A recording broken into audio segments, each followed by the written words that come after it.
even over $1.50 or $2 sandwich, you know, it's like, Now a $10 sandwich, but still. yeah. One of the young men in our ward still works for In-N-Out. Hey, 1.6? 1.6? I don't know where they come up with that price. I was gluing an ornament before I came, and Yeah, I had a young man in the ward who works for In-N-Out. And he said, now, do you ask for your discount? I said, what?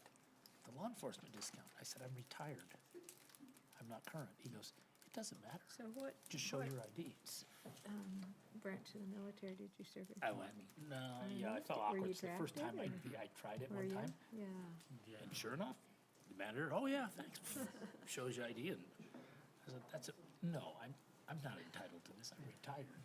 I'm not gonna do that anymore, but they apparently still will Was it a good? if you throw it out there. They always were on duty. You know, on duty, we always, they even had a button on You know, the with law enforcement Rob, button I on the just registered told disposal. Brittany, that's just what you do. So she sits beside me every time. Oh, by Rob. That's hilarious. You and Rob. Yeah, so I always we put should, her by me because I need her help. no, because he's wise and right. knows lots of stuff and I got some, it's gluing this thing. So, closing any properties on it lately? So you gonna have some of your neighborhood here on this? Oh, good. So what? Good. I mean, it's been slow. So. Yeah. But I see houses are See coming back that or on. you can look at me. They're Oh, coming back thanks. on I market. was like, We're can I starting bring to in my see more phone and homes laptop? out But I there. was like, Oh, the inventory's No, way, my phone and and the laptop. days on market is, the statistic I saw the other day, it's 42 Should be a days. public hearing for Oh, that. wow. Average days on And- market. It's a long time. Is it going to the Comparative. council or is What it you're just, used but to. it's a public Yeah. hearing because it's a non-conforming So use? like our number of Okay. sales is way And down. it's time to start. Do we want Commissioner Doan to come up until Mike's here? Property management business and rental income, got it for we do a little bit of lending, we do flipping. So if I only had sales commissions, it'd be. call to serve. Oh, I like that store. I do too. It's dangerous though. It is dangerous. It is They, dangerous. they coming on have too many cute things. All right. He might get kicked out, but that's okay. Well, And sometimes grab they your cut name, prices. Sometimes they have good prices. Yeah, I know. It depends. I love going. That way his after wife can see him in Christmas. action. Oh, Ryan? Yeah, right here. There's those and they- Got it, just in case. Thank you. do you just come every meeting and just, or do they not tell you? Man, I sounded absolutely dumb. No, you sound It's an ordinance amendment, so that will be a public hearing also? That's good for you Okay. to sort of Okay, no, that's good. be in the You know. know, I Because already know. like last time, we're discussing the same thing we discussed It'd be hard to last step time. in and not be Came in on up mine. to date on what's I going only on. saw one. Was there more? Welcome, One. Okay. I'd like to welcome you to our Planning Commission meeting today on November 11th, 2025. Happy Veterans Day to any veterans that are here. Those don't seem to be working. Yeah, I don't.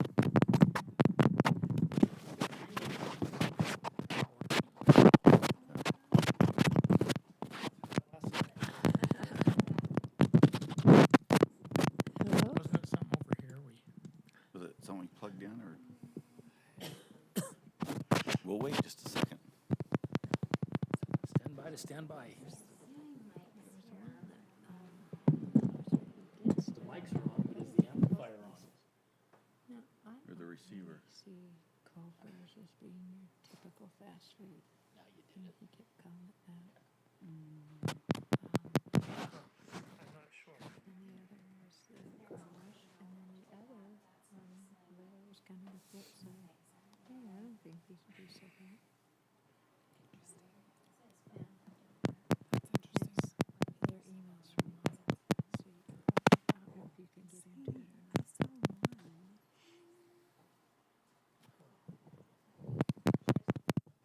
Let's just go and then I'll go call Okay. John and see why they're not working. We'll just speak loudly. Talk very loud. Is that on you for No, recording? I think I'll be. The recorder should pick it up, hopefully. Just speak loud so that, Okay, just want to make It's like- sure you're not going to have back there taking notes. Okay. Well, we'll start again. I'd like to welcome everybody to our Planning Commission meeting today, November 11th, 2025. Just repeating Happy Veterans Day to any veterans that are here, and we appreciate those that have served our country. We will begin today with an invocation by Commissioner Showers, and then Commissioner Thompson will lead us in the Pledge of Allegiance.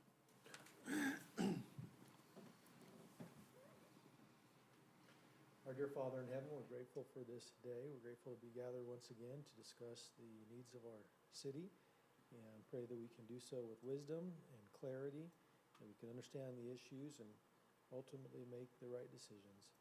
We are very grateful for the men and women who have served our country and who are currently serving. We pray that will be with them, and especially those who are suffering as a result of their service. And I pray that they can get help and get the support they need in their communities. Again, we're thankful for this beautiful city that we live in, and grateful for the good government that we have been enjoying, and for the wonderful staff of Lindon City. And we ask for these things in the name of Jesus Christ. Amen. Amen. In honor of our veterans and our wonderful country, would you please stand and join me in the Pledge of Allegiance? Ready? Begin. I pledge allegiance to the flag of the United States of America and to the republic for which it stands, one nation, under God, indivisible, with liberty and justice for all. Thank you. You may be seated.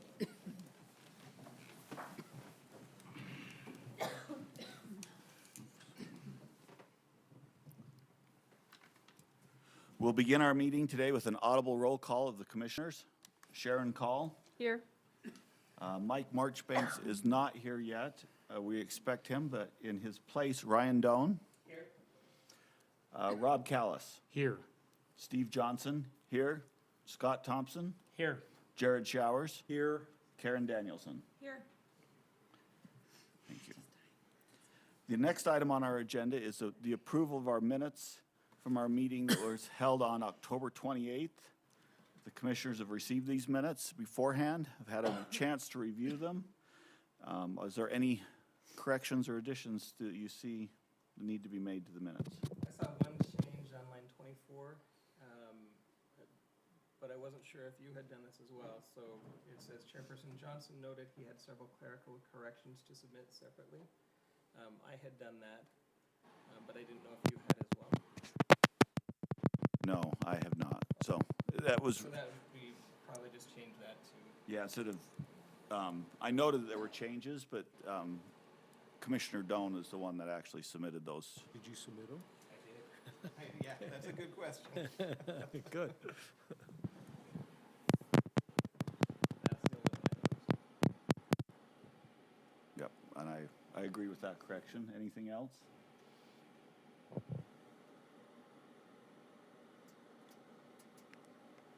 With that, I would call for a motion to approve the minutes with that one correction. I'll make a motion to approve the minutes. We have a motion and a second. All in favor? Aye. Any opposed? The minutes are approved as corrected. The next item on our agenda is a time for public comment. This is a time that anybody that's attending that would like to address the commission with an item that's not on the agenda, this is a time for anybody to voice those concerns or praises, I guess, whatever you'd like. Is there anybody here for that purpose? Okay. Hearing none for that, we'll move on to item number 4. Item number 4 is the alteration of a non-conforming use for Sharon Thompson at 91 South, 1025 East. Because this is a non-conforming use, we will have time for a public hearing. What we do is that we will go through the presentation. We will let staff present.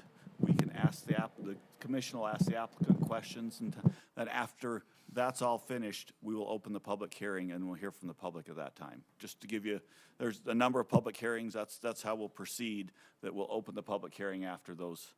The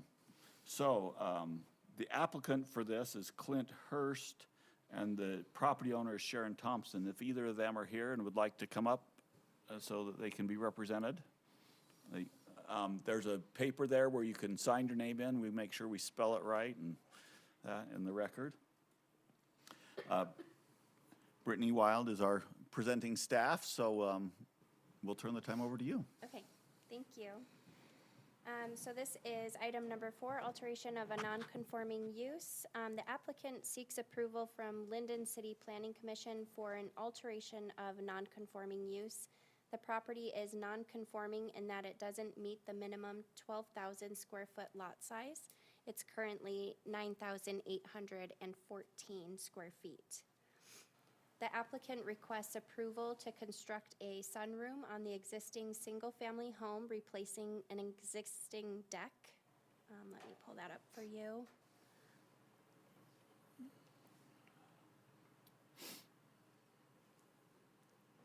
Here is the proposed structure, and this is currently where the existing deck is and where the sunroom will be located. So it's just the deck is replacing, or the sunroom is replacing the deck.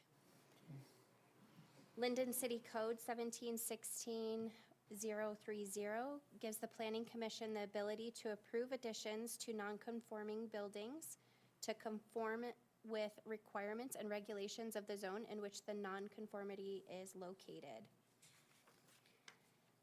With 17.16.30 of our code, amendments, additions, enlargements, and moving or non-conforming parcels or uses, all non-conforming parcels, lots, buildings, structures, or uses shall not be added to, enlarged in any manner, except as provided by subsection 2 of the code. And that reads that the Planning Commission may authorize the expansion, alteration, or enlargement of non-conforming use, structure, building, parcel, or lot, or movement of parcel lines. After holding a public hearing, you will have to find that 1, the expansion, alteration, or enlargement of the non-conforming building, structure, parcel, lot, or use will, to reasonable extent, bring the property, building structure, parcel, lot, or use as close as reasonably possible to conformance with requirements and regulations of the zone in which the non-conformity is located. Currently, this is located within an R1 12 zone. And as you can see here from this aerial, it is in a residential area. Number 2 states that the proposed change does not impose any unreasonable burden upon the lands located in the vicinity of the nonconforming use or structure or violate the development policies adopted in the Lindon City Master Plan. And 3, the use, building, or structure existing or proposed will be brought into compliance where possible with design and architectural standards of the zone where proposed. And then number 3 of our code in this section says that additions, enlargements, alterations, or expansions of nonconforming uses upon compliance with 17.16.30 shall be permitted on neighboring properties of the existing nonconforming use. Such parcels or lots shall be adjoining and share a common parcel boundary line and shall not be divided by a city street. So currently, the east side of the house currently has an existing deck. Here's the street view. You can kind of see it back there. It has an existing deck that the applicant proposes to remove and replace with a sunroom. The sunroom addition meets all setback requirements, and the sunroom will meet very similar setbacks to the existing deck. And again, here's that site plan that we received from the applicant showing where the proposed structure will be, and that is in the same position as the existing deck. For the staff analysis, the proposed building addition qualifies to be reviewed and considered for approval under the requirements in section 17.16 of the Lindon City Code. The applicant is proposing to remove an existing deck on the east side of the home replace it with the sunroom of the same size. And since the sunroom will meet the similar setbacks as the existing deck and will meet adopted setbacks, there is minimal impact on approving this application. Thank you. Are there, well, does the applicant have anything to add? It will look very nice, and I'd be happy to have you over for barbecue with it. So, okay. Are there any questions from the commission for either staff or the applicant? I'm just curious, what type of construction are we talking about here? Is this something that you're gonna excavate and need to put a foundation in, or is this a kit that you're putting up, or? No, it'll be a direct build. It's not a kit. Okay, CHV Construction is doing the work for me. They've had some things in parade of homes and that, so it'll be very professionally done with the proper footings and. and will it be heated and cooled as well? I mean, I know there's a lot of sunrooms you, Well, I'll May not. probably have heating and cooling in it. but Okay. Yeah. okay, okay. What kind of roof structure, and how will that tie into your existing roof? From what I understand, it's a metal roof. I know Clint submitted all the plans to Mike, Oh, okay, and that he's reviewed them. okay. Any other questions? Looking at this photograph showing the front of your house, what appears to be just a fence on this side yard, because this will not be visible from the street, correct? No, it will not be visible from the street. So what we're seeing down there is a side yard fence, not the Right, deck. and that'll be removed. Okay. Any other questions? If not, let's move to the point. I will call for a motion to open the public hearing. I'll make that motion. I'll second it. I have a motion and a second to open the public hearing. All in favor? Any opposed? Okay, this point, we'll ask the applicant to go to the next row, and if anybody from the public would like to come and address us, please come forward.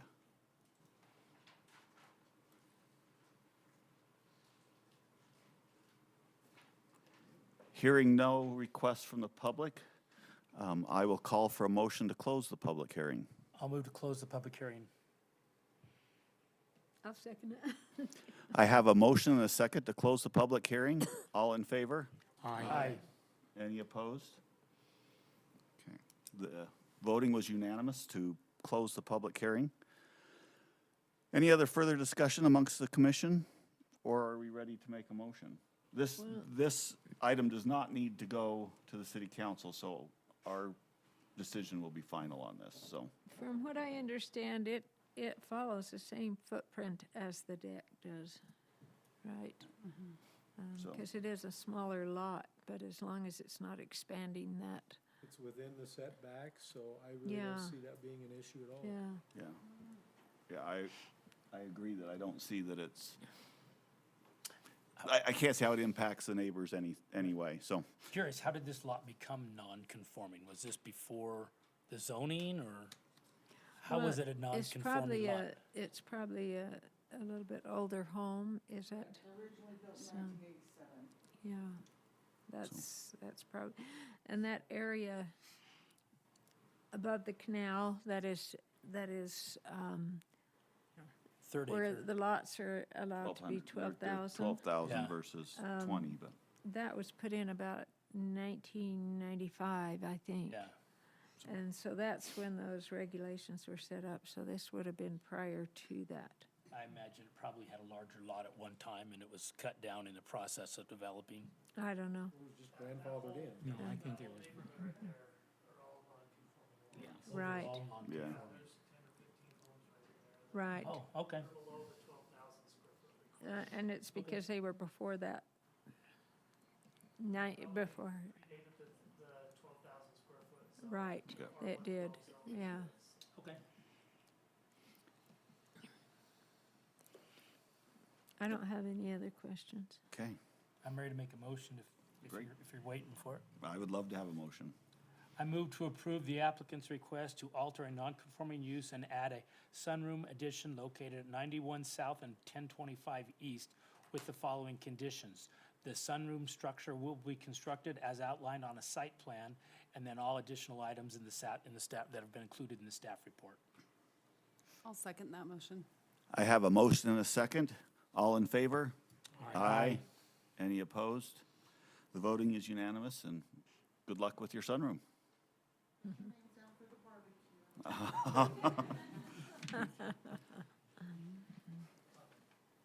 Johnson, the only thing our IT guy said to do is we'd have to, turn the whole system off, restart it. So that'd take about 10 minutes. So I don't know if you want to take a break for 10 minutes or if you just want to plow through. We can get everything recorded, it's just anybody watching on YouTube won't be able to. Do we have people on YouTube that we can see? We have 5.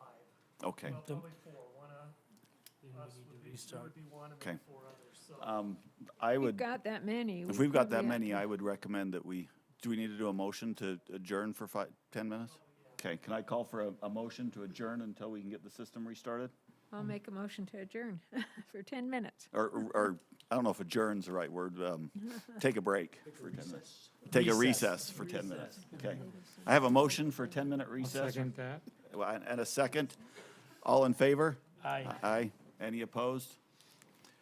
The voting is unanimous to have a brief recess to let staff reset the system. There are not many people in your area. I thought there were probably people from your area.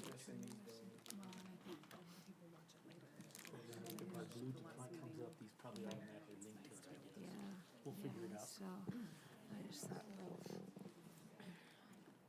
they're probably really interested in what's going on. In the process of doing that, I'm just gonna fix that road too. That road's wicked. The one down by the park.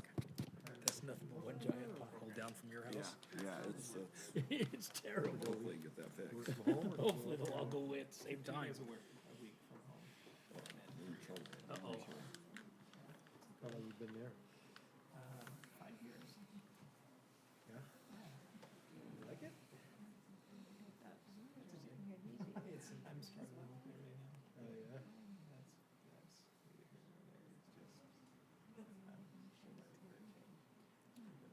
So it looks like quite a few people here for No, I'm a resident of getting real stirred estate. up. I'm a real estate broker and do a lot of investing. I do a lot of house flipping, a little bit of lending, and I have a property management company. So it's basically all things residential real estate. Yeah, it's been good. I've been doing it for almost 25 years. I actually really like real estate. Yeah, yeah. I mean, I get more enjoyment out of real estate investing than I do, let's say, fixing toilets and stuff. Yeah. I have a staff that pretty much handles all of the property management stuff. I still get drug into it, but we manage about maybe 265 units. So it's not huge. We're not that big. I mean, there's a lot of management companies that are managing 500 to 1,000.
Yeah, I don't know if that.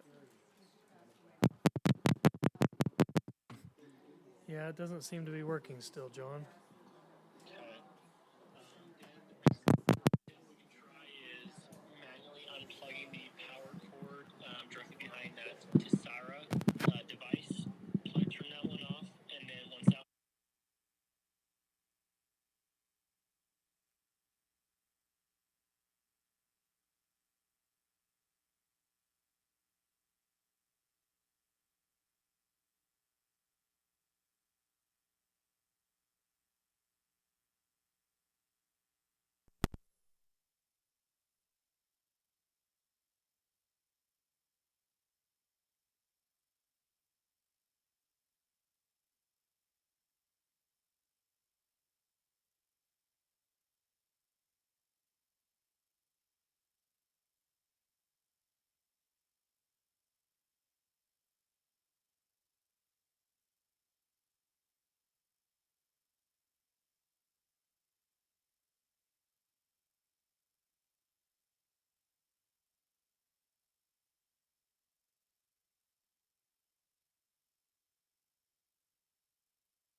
Yeah, we don't have anything still.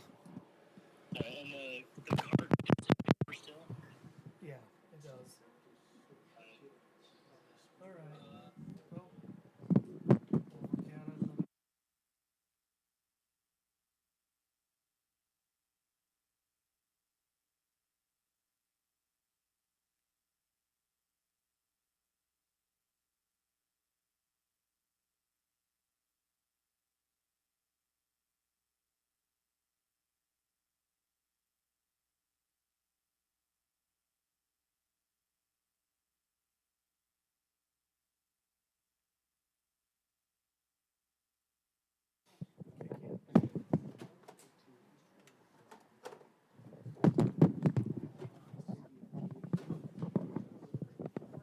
Well, we'll look at it another. There's still a nice just in case they start. Okay. Still not working, but just in case it kicks in. Okay, we're just gonna move on. Thank you for Go trying. ahead. That was an unfortunate loss of 10 minutes for all of these people.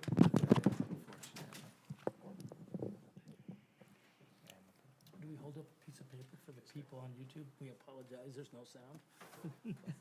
Maybe. Brittany said she could hear us. She got on YouTube and said that she could hear you okay. She could hear everyone okay. Oh, so it's maybe just be in the building, maybe just be the mic. No, I'm tired, huh? I don't want to be here forever. Maybe the audio is so good. Brittany said she could hear it from you. Okay. Got here in Fieldstone Homes. We're in the Abraham Fieldstone Homes. ones. Yeah. So we've been out there for 16 years now. Well, you just got in there at the beginning. We did. Looks like you're getting Our skinny. fence is right against I did something to my cat. Uh-uh. And Running I'm just inside sitting here, that I'm not gonna be able to move again. Okay, we'll call the meeting back to order. It's Getting old for it. 6:34. We'll go back to, we're on item 5 of the agenda. This is a ordinance amendment to Title 17.48.025. Nope, sorry. That's the next item. This is item 5. This is This is just. ordinance amendment to the Lindon City Development Manual on a section of a street.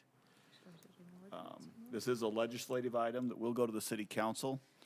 The same as the last item, we'll go through the presentation, and then we will open the public hearing afterwards. So we will turn the time over to Brittany to give us the presentation on this one. So this is for the 135 West Trail cross-section development manual amendment.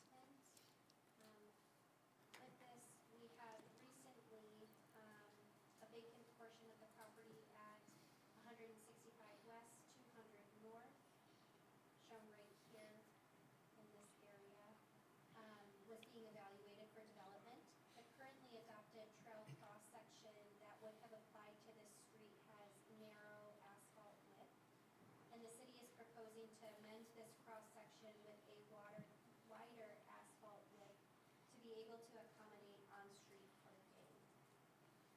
The updated cross-section eliminates the 2-foot right-of-way behind the curb and decreases the sidewalk width from 5 foot here on this top cross-section, and our proposed trail here on the bottom will be reduced to a 4 foot.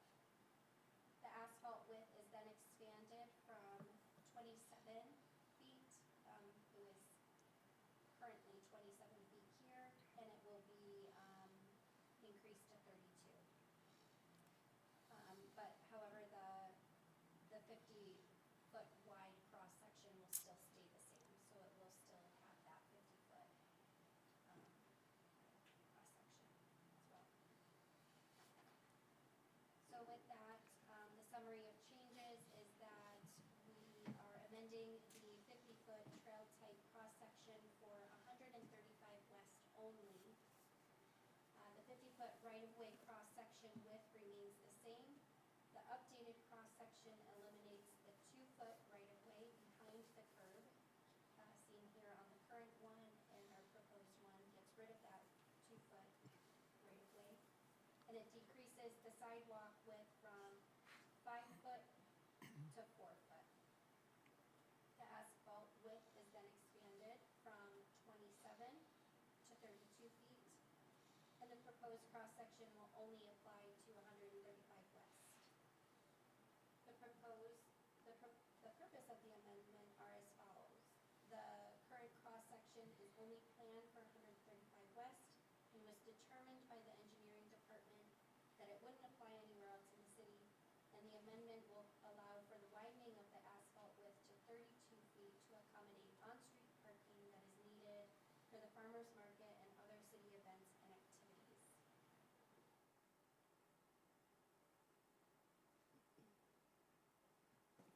Okay. Any questions from the commission? Yeah, I do. Okay. Are these changes being considered just for the code or ordinance? Or are they planned for doing the changes, physical changes? I'm not sure I understand your question. Is this road going to be improved? At some point, yes. Not right away? Not right away, but at some point it will be. To what we're considering tonight? Yes. I'd just like to make a note that these are my neighbors. And I get so many complaints from neighbors about that road because there's a lot of traffic on it during specific times for like park events. And, you know, the development that was developed along State Street brings a lot of traffic through there. And there are no sidewalks, there's no shoulders, there's no gutters. And so a suggestion might be to take a look and see what the city could do to do something with that road. That's a pretty important road for, Yeah, and it's a total reconstruction of that. it road. is. It's not just redoing the asphalt, putting in the curb and gutter and Right. trails.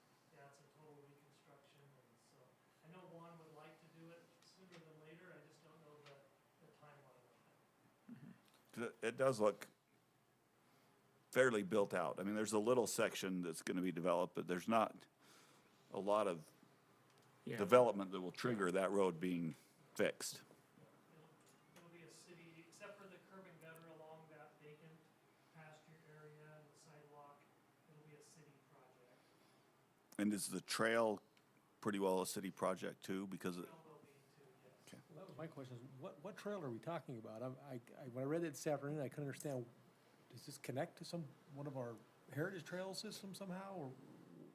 So we have a trail planned, so it'll go from the park, there'll be a trail along 135, and then there's a trail planned for 400 north. And so sections of that trail along 400 north have been put in. just like they have on Center Street, right? I mean, they're all connecting together Trail planned on 400 with the north. park there. That's on the I think general that's the plan. idea. Well, this one will connect to where it goes underneath State Street. Right. Yeah. And then it'll also connect up to the Murdoch Trail Yeah. at some point. Go ahead, Scott. So you indicated that by doing this, when they do develop that, with that one piece, they'll have to put in the curb and gutter. Okay, but they're not gonna be responsible for the extra width of asphalt or anything like that's on us. Yeah, look, the right of way through there, I don't know if you can pull up the parcel map, it's a mess. The lot lines are all over the place, so that's something our city engineers are gonna have to figure out exactly where it goes. It's been, I'll show you where it has been established. I just wanna make sure that we're not creating this and that, to give somebody who's trying to develop an undue burden. Yeah, so To do- this is what's kind of where they determined, this is where the right of way will start, right here. This is kind of the only place along here where they've set the right of way line. Okay. And so everything will be measured 50 feet from there. Okay. And so As when you that, can see, the lot lines are all over the place. We'll have to work with people on acquisition and those types of things. So there's a lot to do on 135 West. So the purpose for today is then just to get it established so when they do develop that they at least put the curb and gutter in the right spot. Yeah, and to come up with a road profile we all agree on that will allow for on-street parking as well. So, So it I'm fits trying the to get trail my in, bearings it on fits this. on-street parking, it What meets the is asphalt this right widths, here? but it doesn't exceed that 50 feet for a local street. Okay. Which side is the trail gonna go on? 400. It'll Isn't go this on this where- east side. That's where they put in that big fence. Okay. So that's right next to it. This And is then the our This, fence fence over we company. here. weren't Fence receiving a company. proposal for this, we'd had a couple meetings with the developer who wanted to develop this section, and we thought it would be a good time now to figure out that right of, you know, that cross section, and then that developer backed out, and we're like, the Foxes still wanna sell the property, and so we're like, let's get the cross section figured out, so when a developer does come in, we're ready for it.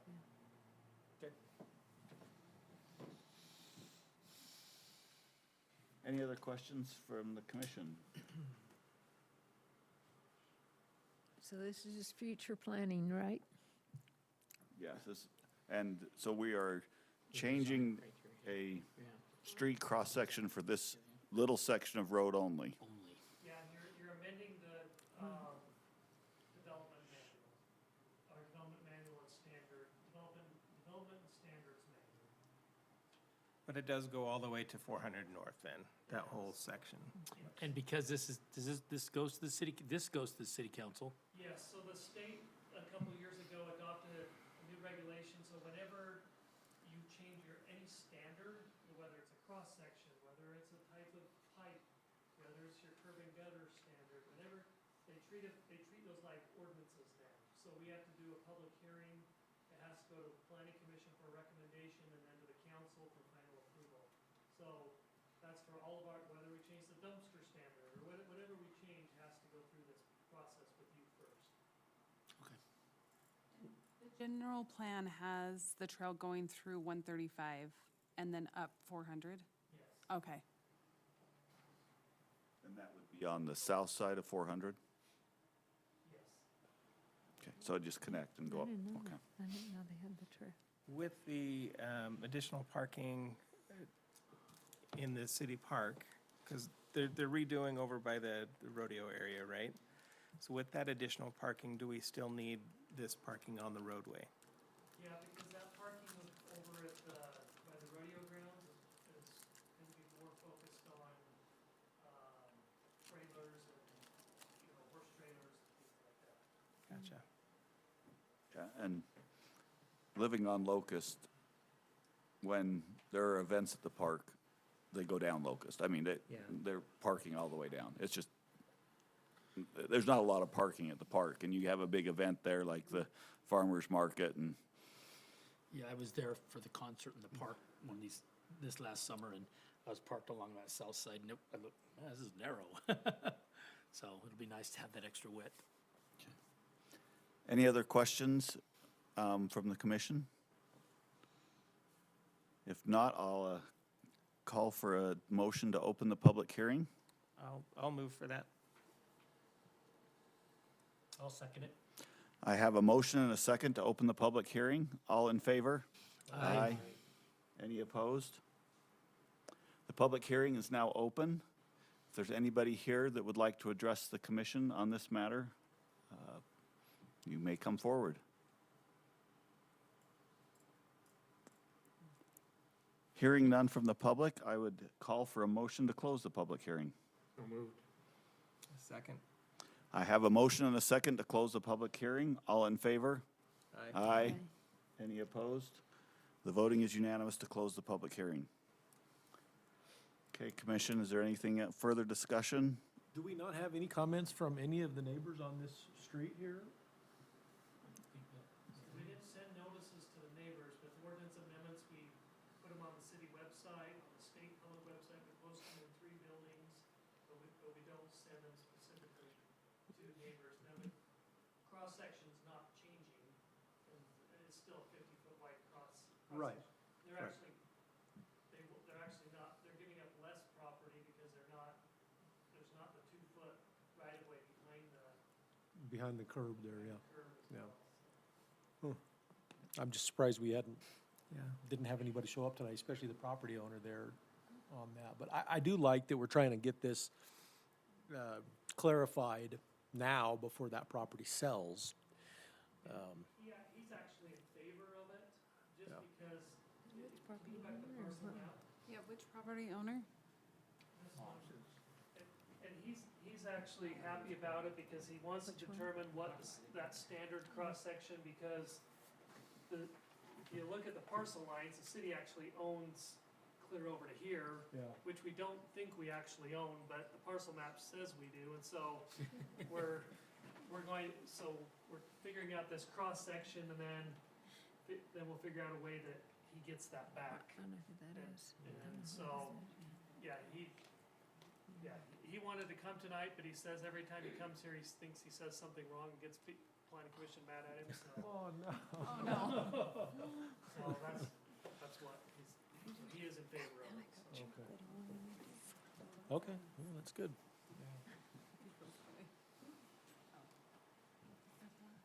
Okay, any further discussion?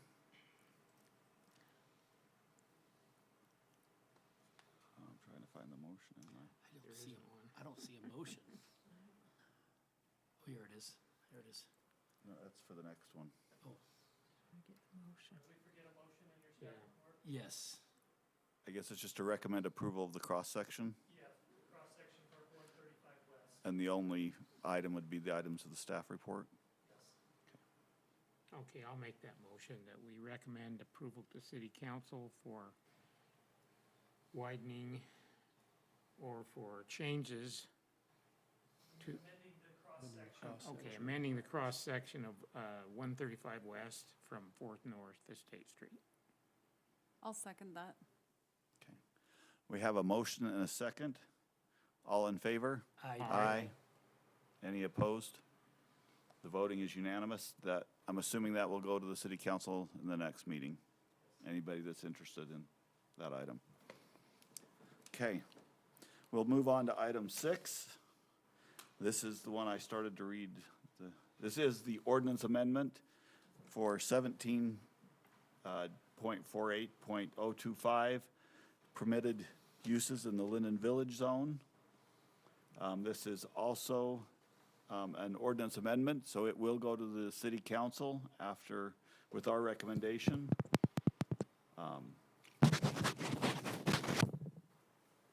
And the presenting staff is Mike, and the city, I think, is the applicant. Yep, so we'll follow the same procedure. We'll have the presentation, then we'll open the public hearing. Okay. So the city council, a little while ago, requested that the city staff look at the standard land use table to determine if the uses in the Lindon Village Zone are compatible, that they meet our vision. And so, what the city code says, so you've got 17.48.25. It lists permitted land use, so it says any permitted, This is what's conditional, or not permitted. non-permitted use in the Lindon Village Zone mirror those uses as reflected in the standard land use table. So we have this land use table here, and it says anything in the commercial general zone is allowed in the Lindon Village Zone, with the exception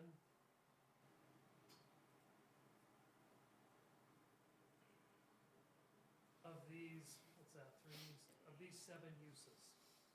It doesn't allow motor vehicle uses, it doesn't allow auto lube, auto tire, and et cetera. So, 2 weeks ago, we held a discussion-only item just to present this to you.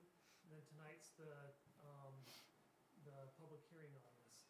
If we look at our general plan, it says periodically review the future land use map and table to ensure the uses continue to be compatible with the vision of the community. So it actually recommends we go through this land use table periodically.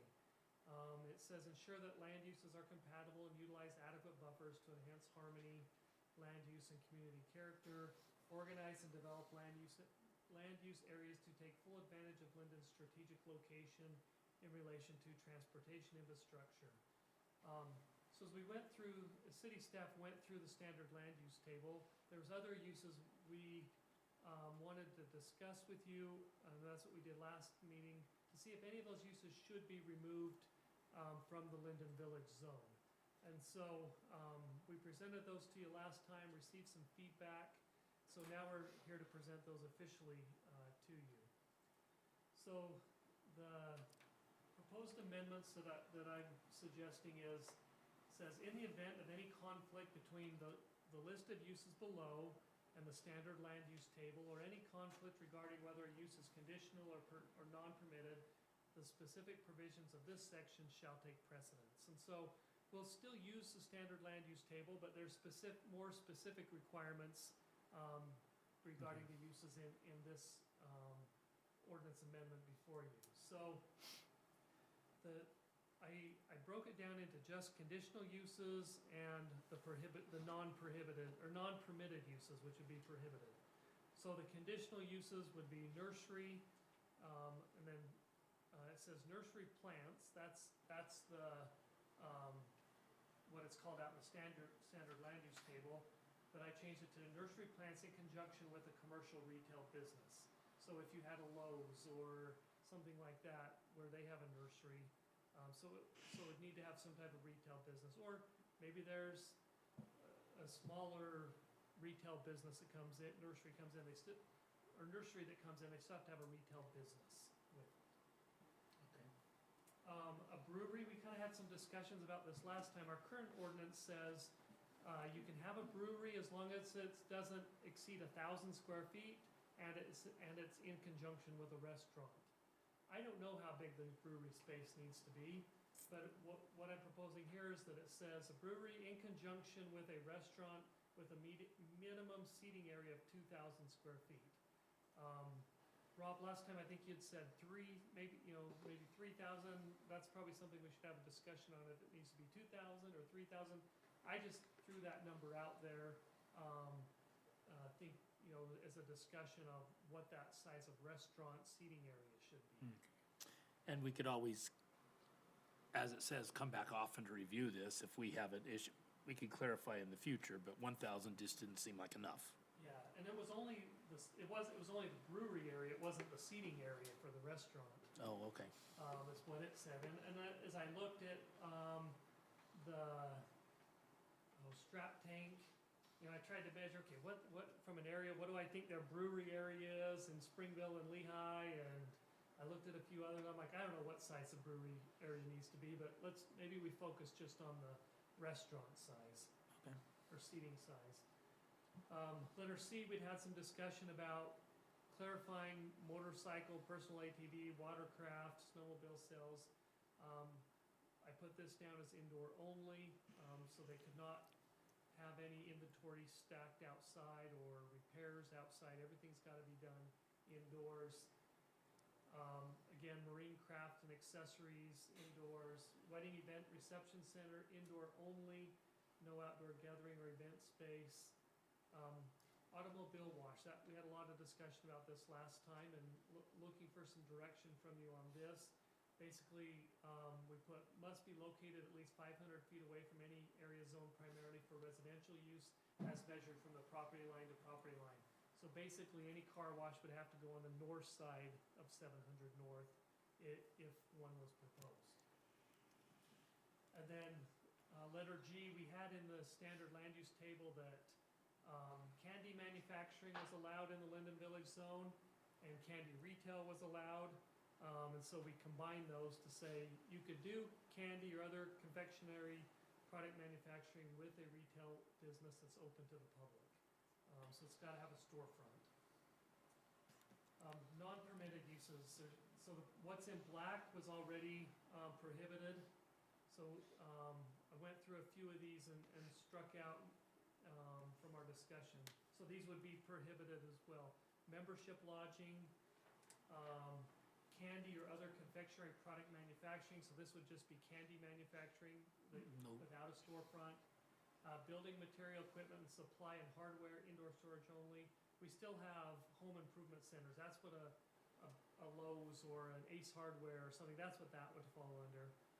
Flea market. So I gave you the state definition of flea market, and basically it's personal items that you're selling secondhand. So like similar to a swap meet. We'd wanted to understand a little more about that definition. This would not be a secondhand dealer such as like some of the clothing stores that you bring your clothes in and they sell them for you, or NPS, what's that? NPS Yeah. type of thing. Yeah, that would be different. Gasoline service station without a store, so you couldn't just do pumps by themselves, you'd have to have a store. Let's see, newspaper, magazines, video rentals, I mean, those are just antiquated uses, no one really does those anymore anyways. Hay, grain, and feed, laundromats, chimney sweep, small engine appliance, electrical machine repair, reupholstering, dance club, music venues, stadiums, arena, field house, amusement parks, swimming pools, water slides, and agriculture-related activities for large-scale commercial And those production. are I think all Ron's kind of non-permitted. that business now, and so, well, you're still in that business, yeah, but basically, he's grandfathered if this were to pass, so, he would be grandfathered in that. But large production, I think what they're thinking is, these are more of a dairy or things like that, for those, so. Any questions for me on the list of uses? Stadiums, is that a structure? I mean, because we do want to have like an amphitheater or something for community gatherings, that would not comply here. Yeah, amphitheater would be different. Okay. I still have a little bit of heartburn with motor vehicle, new dealerships. It kind of hurt when I heard that Tesla wanted to come to Lindon, but we turned them away because we didn't allow new dealerships. Did we turn them away? Well, they came and said, we'd like to go here, but your ordinance doesn't allow us. I said, give me 30 days, I'll get it changed. And they said, no, we're gonna go to Pleasant Grove. Okay. I think, yeah, see, I don't think they're that offensive, but But is that See a the use? dealership on there. I don't think that's really what, when we've gone through all the efforts to collect feedback from citizens, we did that a couple of years ago. We had people come in. are you thinking about the whole 700 corridor, or are you just thinking about the little village that we're talking about? I'm talking about I mean, the whole thing's village. the whole thing, but you look at, Kia just came in, it's beautiful, but that's 4 acres, right? I mean, Big. That's 6 6. acres, that takes a lot of space up that I think we could have some cooler stuff there. As much as we Okay. like new Well, dealerships I there, just have a but little bit of a heartburn. I'm not sold on it. I mean, I'm not, Chocolate off the bar. it's not my agenda, yeah. but I think having it on a non-permitted use, I feel awkward about. Just wanted to let you know. Scott? The auto wash must be located 500 feet away from any area zoned primarily for residential use. We did, originally we had a proposal that came to us because of the depth of the property where they wanted to put brownstones back along the back wall, so that would exclude that.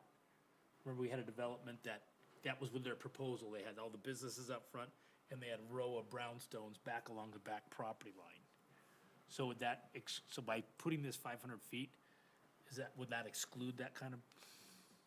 Depends on who applies first, I guess. Yeah, it would depend on who applies first. Well, I guess it just couldn't be within that straight 500 feet. You could go down that way and do it, or down that way and do it. So forgive my ignorance, what is brownstone? I don't remember New this York discussion. style, it was before, New York style apartments where it's Okay, the parking lot, stairs Gotcha. going up, usually backloaded. okay. The Cosby Show, Yeah. Yeah, well, but, you could do away with brownstones, and there's a lot of these little shotgun homes that we now see being built. Right. Little narrow slices, Yeah. that would be the same thing, but last time it was referred to as a brownstone. Okay. Thank you. This is an area zoned primarily for residential. And right now, there's no zone for residential in the Lindon Village. Okay. Right, the closest residential zones are the Anderson Farms development and all those over on that side. Those would be the closest. Okay. I have a question about the auto wash. I I mean, for me, it's the same thing as the dealership. I don't see it as a gateway to Lindon kind of look and feel. Personally, do you see that a car wash could potentially draw other businesses? I just don't see it doing that, right? I mean, it'll draw traffic. I don't think anybody's gonna come in just because there's a car wash, but it'll definitely draw traffic to the area. I mean, that was one point that was brought up in our discussion, Yeah. is that the Culvers is thinking of going there, really likes the idea of the traffic that the car wash brings. Now, Brings. that was just a point, so. They're gonna have you- to drive around Culver's to get to the car wash. Yeah, I watched it, but sorry, I wasn't here. But yeah, for me personally, I don't see it as like the vision that I've been thinking, a little bit classier look or kind of feel.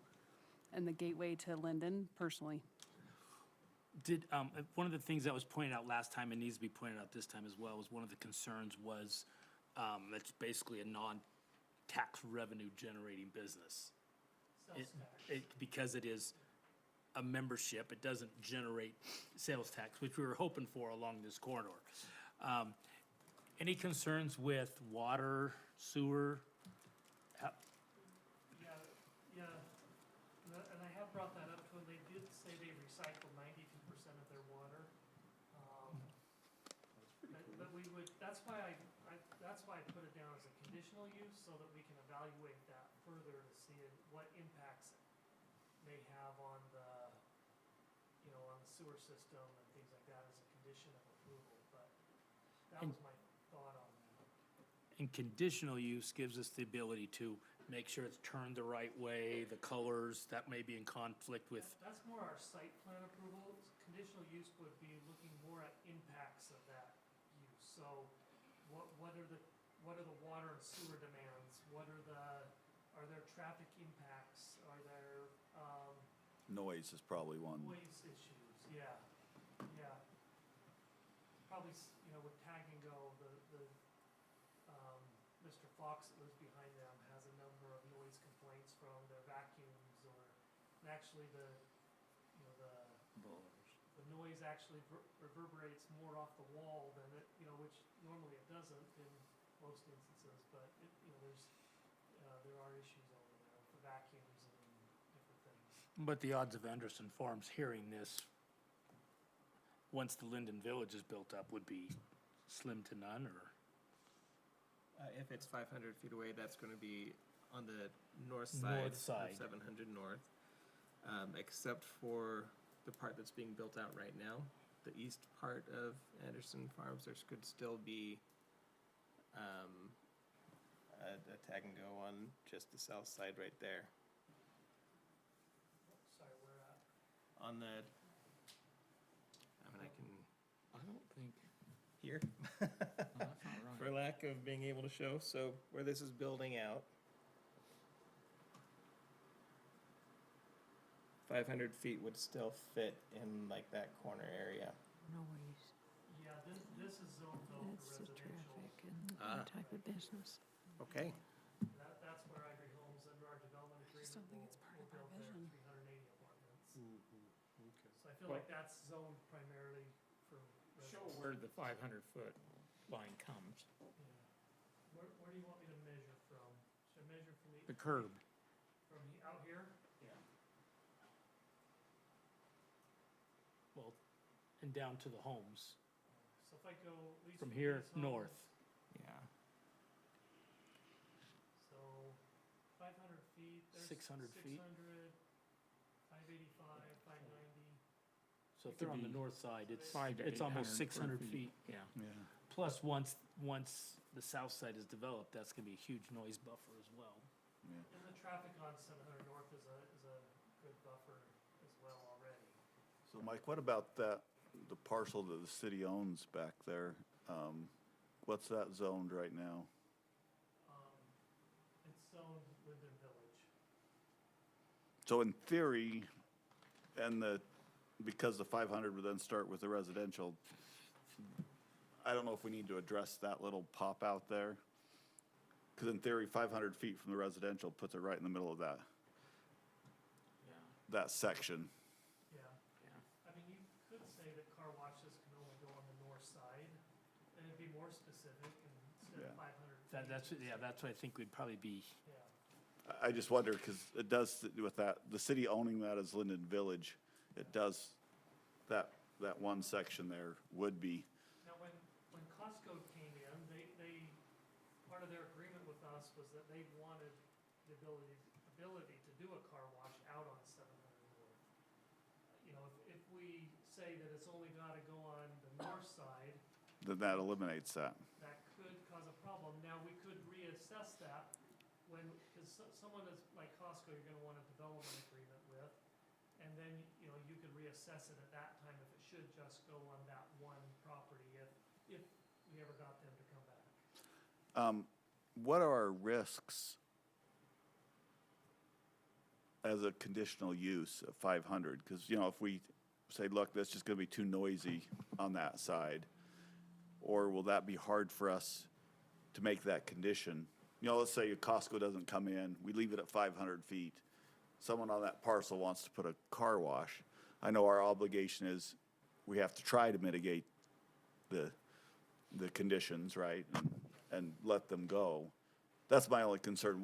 What's our possible risk there that if we don't want it there because of the residents, because of the way it's building out? Yeah, I mean, you have to treat a conditional use permit as basically a permitted use with conditions. And so it's very hard to deny a conditional use if they can mitigate any noise concerns. or traffic or, you know, sewer issues or things like that. and I think it should be noted that we already, I think what's unique about this situation is that somebody has already come to the city saying, we want to put a quick crack, we want to put this here, Culver's here.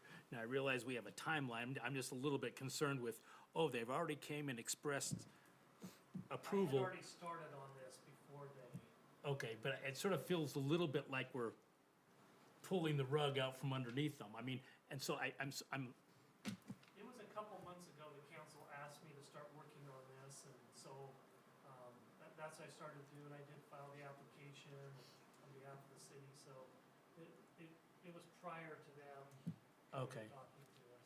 because part of me thinks I have a question. they've already came, now we're gonna change it a little bit. Granted, you may have been working on it before, but we could also come back if that quick quack doesn't come in, and then we could reassess it for whatever reason, because it's not a revenue generating business, or whatever reason we wanna remove it, we could then do this again and just remove that one item. Yeah, I think you just have to look at it though, I mean, we're safe with our application we've submitted on behalf of the city. I think, what's the vision we want, and does this fit in, and we, you know, it might be part of our vision that closer to residents have a car wash, or it might, but it may not be. You know, if you look at like some of the planning we've done. With this listed as 500 feet, they can't be there now, as it is. Well, this is the proposed. Right now, they can be Well, there. they could, let's see, where was it? They on could the- in that area, They could but be on the let's say south they side. went a couple hundred feet to the west, then they couldn't. Well, they want to be on I know, the other side. They want to be on the No. north side. no, they want to be on the south side. They wanna be on, No. they wanna North. be right here On the this- north. They wanna be on the northwest corner. Culver's? Yeah. Culver's Oh, and, okay, I was Culver's thinking the and- south. But what I'm saying is, let's say a car wash came and wanted to be in that area on the south side of 700, somewhere in there. well, yeah. They couldn't, because it says it has to be a minimum of 500 feet. Correct. Yeah. If we Yeah, pass they this. could, but with this ordinance amendment, they Cannot. can't go They on. can't. They would push them all to the north side. Yeah. Further Well, away. what I'm landlord to several car washes. You get 300 feet away from them, you can't hear them. I think we're being a little bit strict. So, Sharon?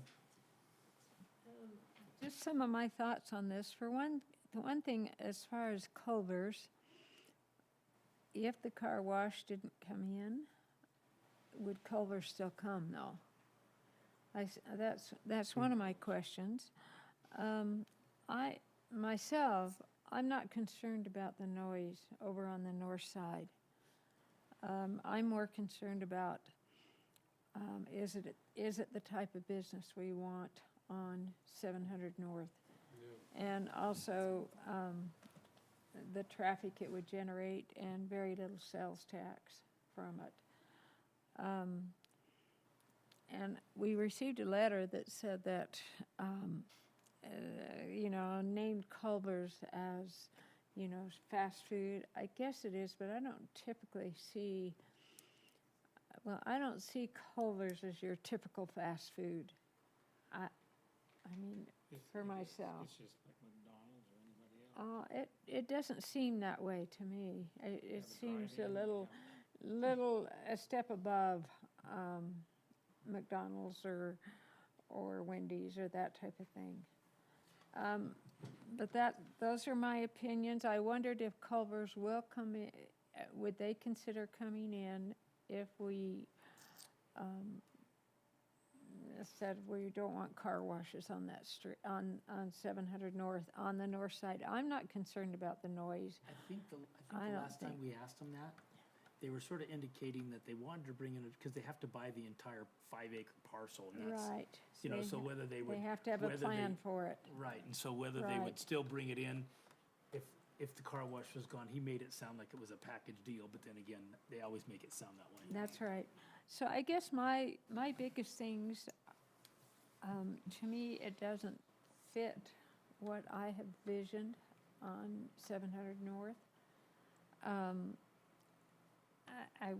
I wouldn't want it to attract similar businesses of that type of business. And as far as traffic, there would be an increase in traffic right there. I'm not concerned about the noise. Maybe I'll make a comment on that. I think the city spent a lot of time and a lot of effort with planning and the idea of a gateway and a Lindon Village and a center, and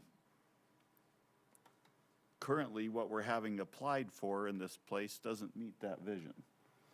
And I guess if we want to really enforce that vision, we've got to go a lot deeper than this, because we have a we have a sports arena going in, we can have a hotel.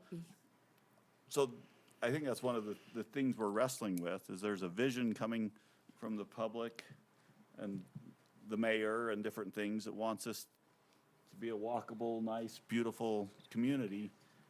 But we also have property owners and rights that we become so restricted, it makes it almost impossible for them to sell their property, right? And so we're in, so whether it's a car wash or whether it's the basketball court, or I think we have to look at the reality that almost everything that's coming to us isn't that vision.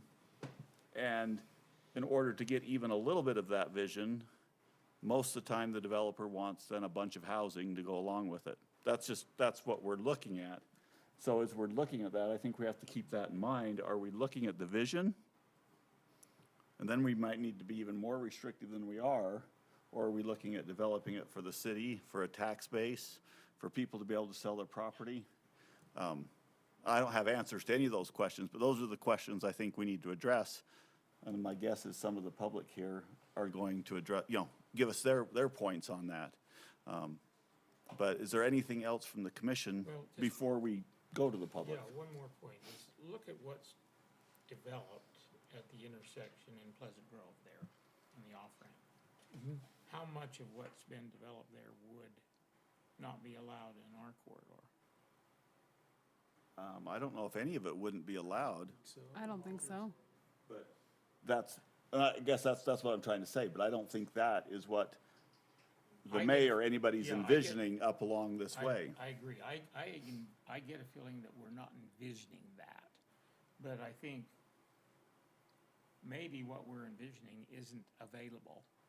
And I think if you look at almost any corridor or any street being developed, that's what you're gonna see, because that's who's developing in America right now. Right.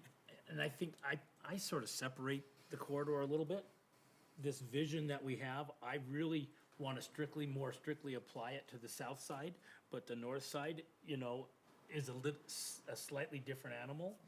I agree. So I'm sort of seeing it both ways. I do, can you pull up the photograph from last time of the Alpine Quick Quack?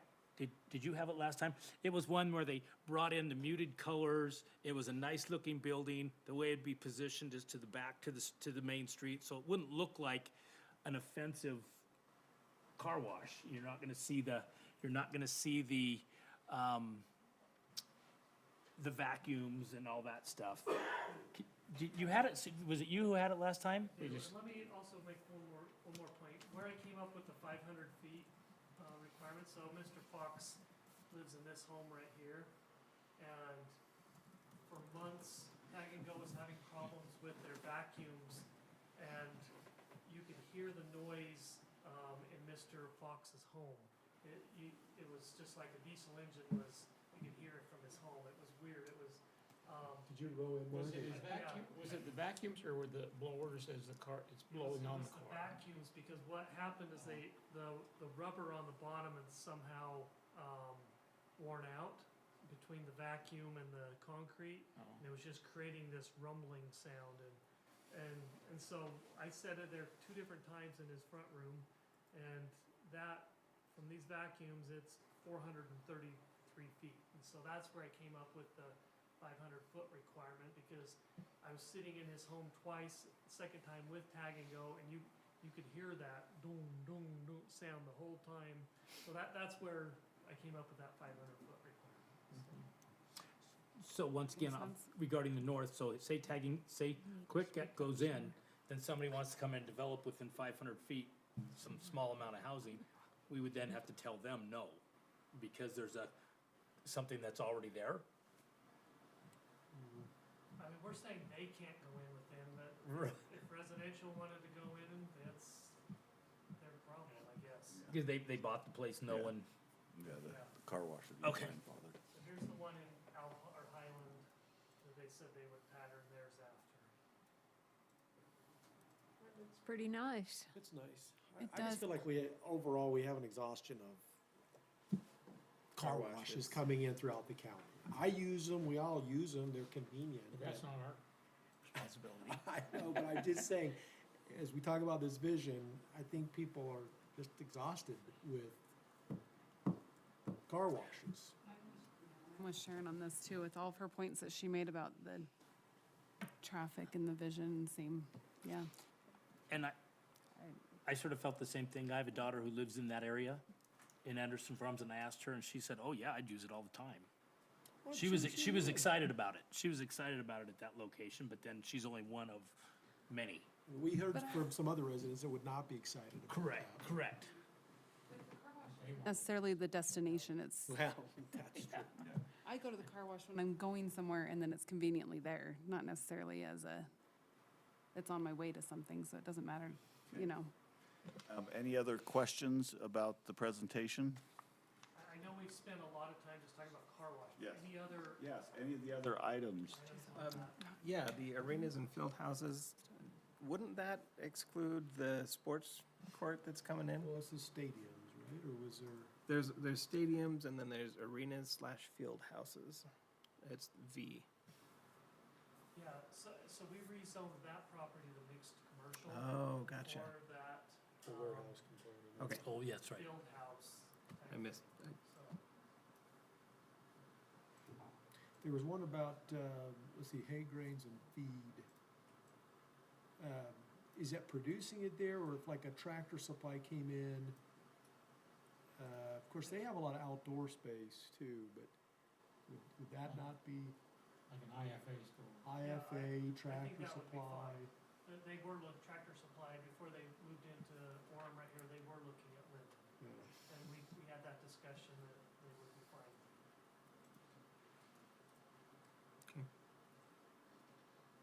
Any other questions? Anything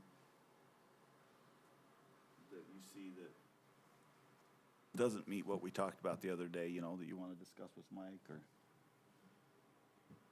I think we did a good job of going through the list last time. think we've identified the ones that are possible. So unless there's other questions of the commission for staff, I think it would be good to open the public hearing. Let's listen to the public, and then we can bring it back up and have a discussion and see where we're at. So with that, I'd call for a motion to open the public hearing. So moved. So I'll second it. We have a motion and a second to open the public hearing. All in favor? Aye. Any opposed? The voting is unanimous to open the public hearing. So we're getting down on the agenda, so I'm assuming the public that are here hopefully are coming close to this agenda item. If there's anybody here that would like to come and address us, please come, and if you'll write your name down, especially where the mic's not working really well, we'll make sure we get in the record right, and state your name, and then let us know what you're feeling.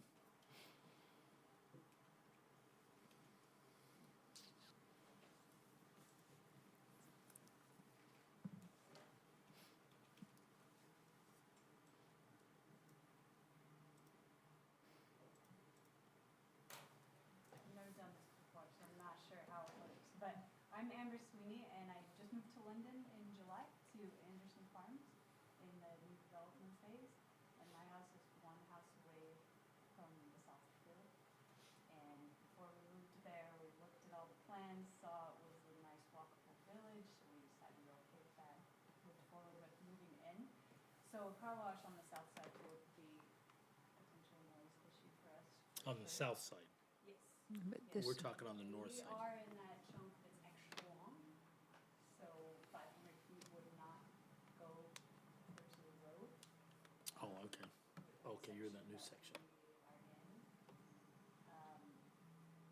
Yeah, we're in that section that's up a double wide field. So Okay. 500 feet's not going to go clear to the road for us. So I would be in favor of making it not less south of 700. But we moved from Springville, and there was a quick cut down the street from us right off 400 South. And the problem with it is the line for the car wash backed up onto the main road and created a traffic hazard. And there were actually numerous accidents in that area because it was right on an intersection and the car wash would back up to that main road because there was nowhere else. And so we completely avoided that area even though it was closest to us. So if we wanted to go to the freeway, we'd go a few blocks down and take another entrance out. So while the car wash maybe attracted car wash traffic, we avoided it, and we avoided stopping that area, you know. So it maybe didn't serve the right purpose there. So that would be my concern as well, was just if there's a car wash, that there's such that the line for the car wash is not going to impede any road traffic. And then as far as things I'm in favor of, one thing I'd really love in that area is a high-end fitness center, not a Vasa, but high-end. So I wanted to make sure saying swimming pools commercial were not allowed, didn't take that off the table. What was that? I see on the list, not allowing swimming pools commercial. So if a fitness center wanted to come in and put a pool in, is that going to? Could take that to indoor, because we did have somebody at one point who was trying to do a high-end fitness center, remember, down at the other end. Yeah. That's a good point. Sorry, what I had in my mind, there's a new business in Provo. I think it was an old Smith's, or it was an old grocery store building. They've turned it into indoor swimming pools. Orem has that on Center Street there. Is So that the one I was that's looking at more lessons? the highest and best Swim use, lessons? and so, but I think a swimming pool as part of a gym would be different, but maybe we need to write this to say that not including swimming pools with a gym, or something like that. Correct, that makes sense. She has a valid point there. Yeah. Yeah, that's a great point. Anything else? For thinking of Thank you. lifetime fitness, I think that's what we would all love to have that. Yes, something like that would attract it, because there aren't many fitness centers around. Yeah. Thank you.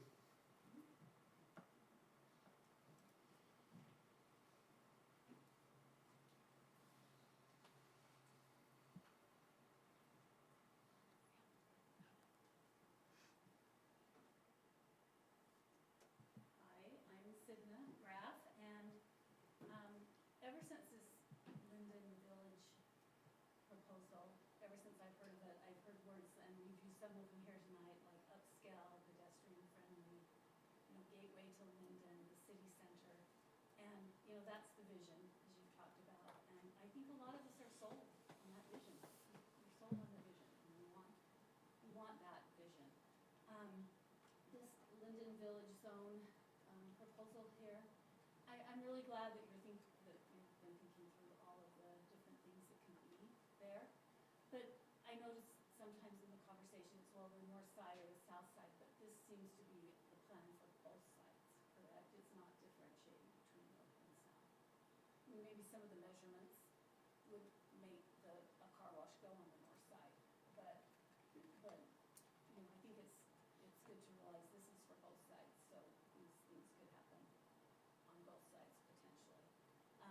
I personally feel that a car wash, we are saturated. I drove by 2 to get here, so in the future I could potentially drive by 3. I just don't see that we need another car wash, and I agree with what's been stated, that it doesn't seem to be the kind of business to draw people in and to really distinguish Lincoln as a, if that's what our vision is. I'd also have a question on the candy manufacturing plant with the retail store. I would like to see maybe some kind of size limit on that, because it seems potentially you could have a huge warehouse production plant as long as it had a little retail store somehow.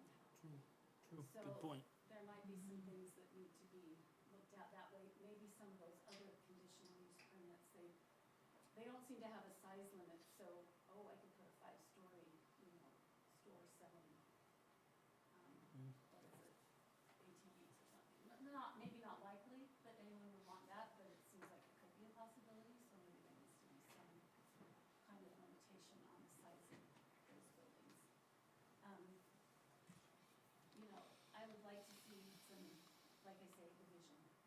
The residents are sold on the vision, and I think, like, it's been stated many times that we get one shot to really have this nice entrance to Lindon.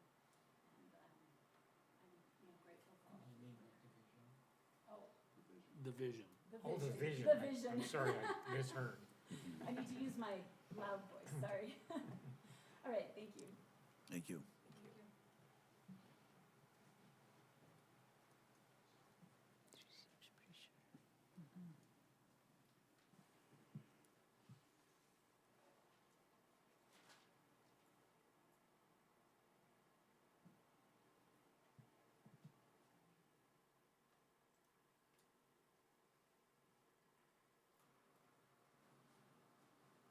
Hi, my name is Tanner Robertson.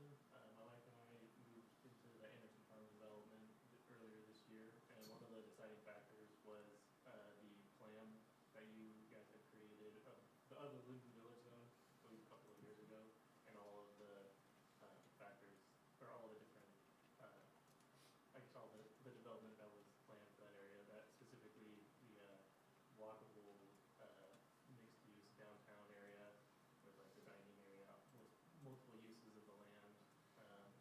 And I guess when I see that, I see that as that's one of the things that is good for a healthy city in order to be sustainable and to survive in the long haul. And Lindon is currently in a very good economic state based off of your financial statements. And I really appreciate that, and I would like us to keep it that way. And I guess in that front, I feel like out of everything that we've been talking about, as far as removing all the different things off of the list, the car wash is the one sore thumb that really doesn't fit, because it really doesn't fit that vision. It really doesn't make economic sense. Yes, I guess if you were to create that, or if you're trying to create that walkable and that walkable gathering place type atmosphere, the car wash is not it. And if anything, I believe it would deter that from happening in the zone, or in like specifically that Lindon Village Zone, or not the Lindon Village Zone. That's the whole thing. In the plan, I know how there was sort of the dense central portion, and then as it sprawled out, there was the more commercial viable stuff. So at the very least, I don't think the car wash should be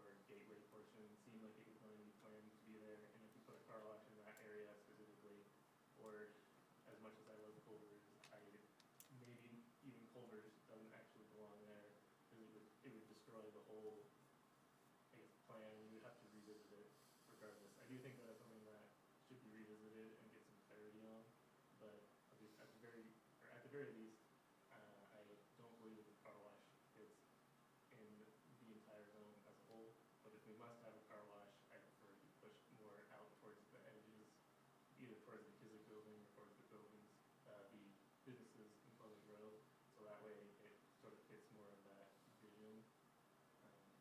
I know that was a lot. Oh, thank you. Well thought out, thank you. Very good. Just a question with that for the people, and if someone else wants to reply. So, you know, these are the ones I don't know if you've gone through the table, and looked at everything else that still is. Is there anything else in there that concerns you? You know, because right now, we could have a hotel, we could have all restaurants are available. I mean, even with what we've done here, if a restaurant applies under current code anywhere in that zone, we have no authority to deny it because it's permitted. Are there other things that, I guess, concern the public? I'm just curious. Yeah, I clarify, I think if Culver's came to us on its own, we would have to say yes, because it complies. Yes, anywhere in there, right? And the same thing if Marriott came, right? Would say yes, go, you know, here, we approve, because our job is to say, here's the code, we apply what the code is, and you meet it, so there you get to. So that's why I'm curious. I mean, I think car wash has become a hot topic because it got on the list. I don't know if any of these other things would have been hot topics if they would have gotten on the list, or if they just were left off. And if you don't have something, you don't have to. I'm just curious. Well, I think for me personally, it's really that like the car wash is like the antithesis of the walkable and gathering place. And so the car wash's goal is to have a huge throughput of cars going in and out, which would effectively, or which is not good for someone who's trying to walk on the street, for example. So like if we were trying to walk over from Anderson Farms into the new development, the car wash would just be dead space where we'd have to be dodging cars just to get there, resulting, even though it's only like a tenth to a quarter mile away from the homes, we would have to get in our cars to safely get over there, and that just seems absolutely ridiculous to me, and the complete opposite of what the vision would be, or of what I see the vision as being. Okay. Whereas like with a restaurant, it's a lot easier. Well, I guess that's also kind of what Culver's would be a little bit of a struggle, but like there's more that you can do with that, I think, in order to avoid it, and you at least don't have the noise complaint, and you can at least be there, so it's not as atrocious. But like ideally, if it's based off of the plans, we might have a bunch of different examples of different developments that looked to be a lot more what the vision would be. Honestly, if floors could fit there, that would be great. It would have to sort of be a little bit different, but I mean, I think the main reason why a car wash is such a big deal is because it's the only one that sticks out like a sore thumb. Like this does not meet the vision, and it doesn't even make economic sense. So I'm just wondering if we missed something else that would be a sore thumb, right, on that list. I did look through the rest of the list and see anything concerning. Okay. I just see auto parking facilities private. I don't know what that is, a big parking structure or something. That seems a big concern. Well, that could be a valet park, I mean, there could be. Thank you. There could be more need for parking there than we have, so somebody came in and built a parking structure Yeah. to support the area.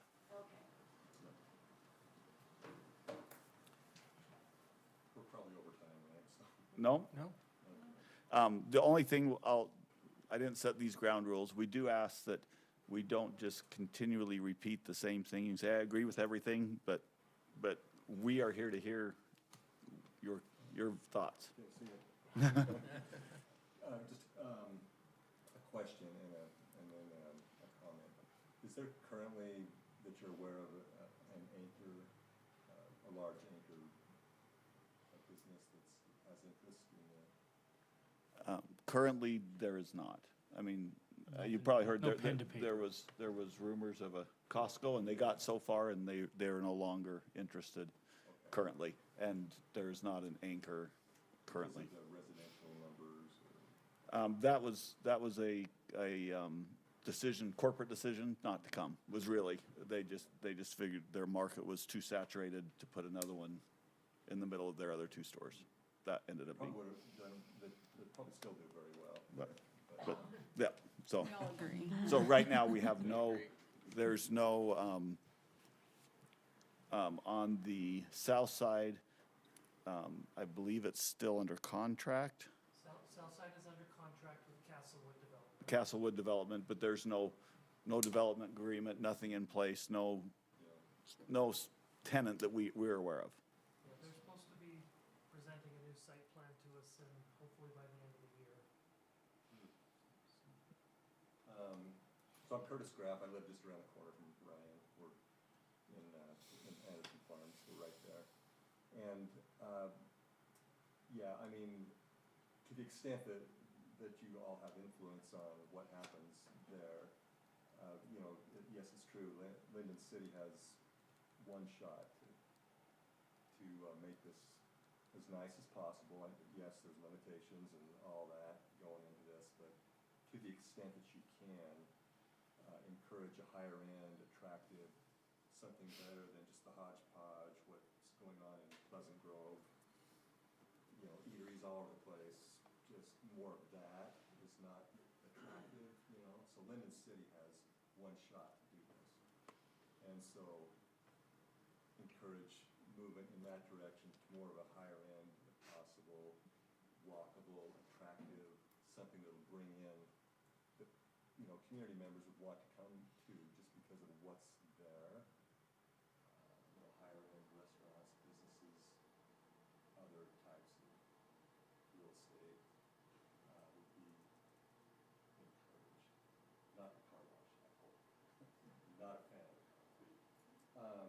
Yeah, if you can, encourage that, and for now, try to, you know, I'd like to see the original vision, some of that flavor coming into this one last open piece of property. What I would encourage. Thank you.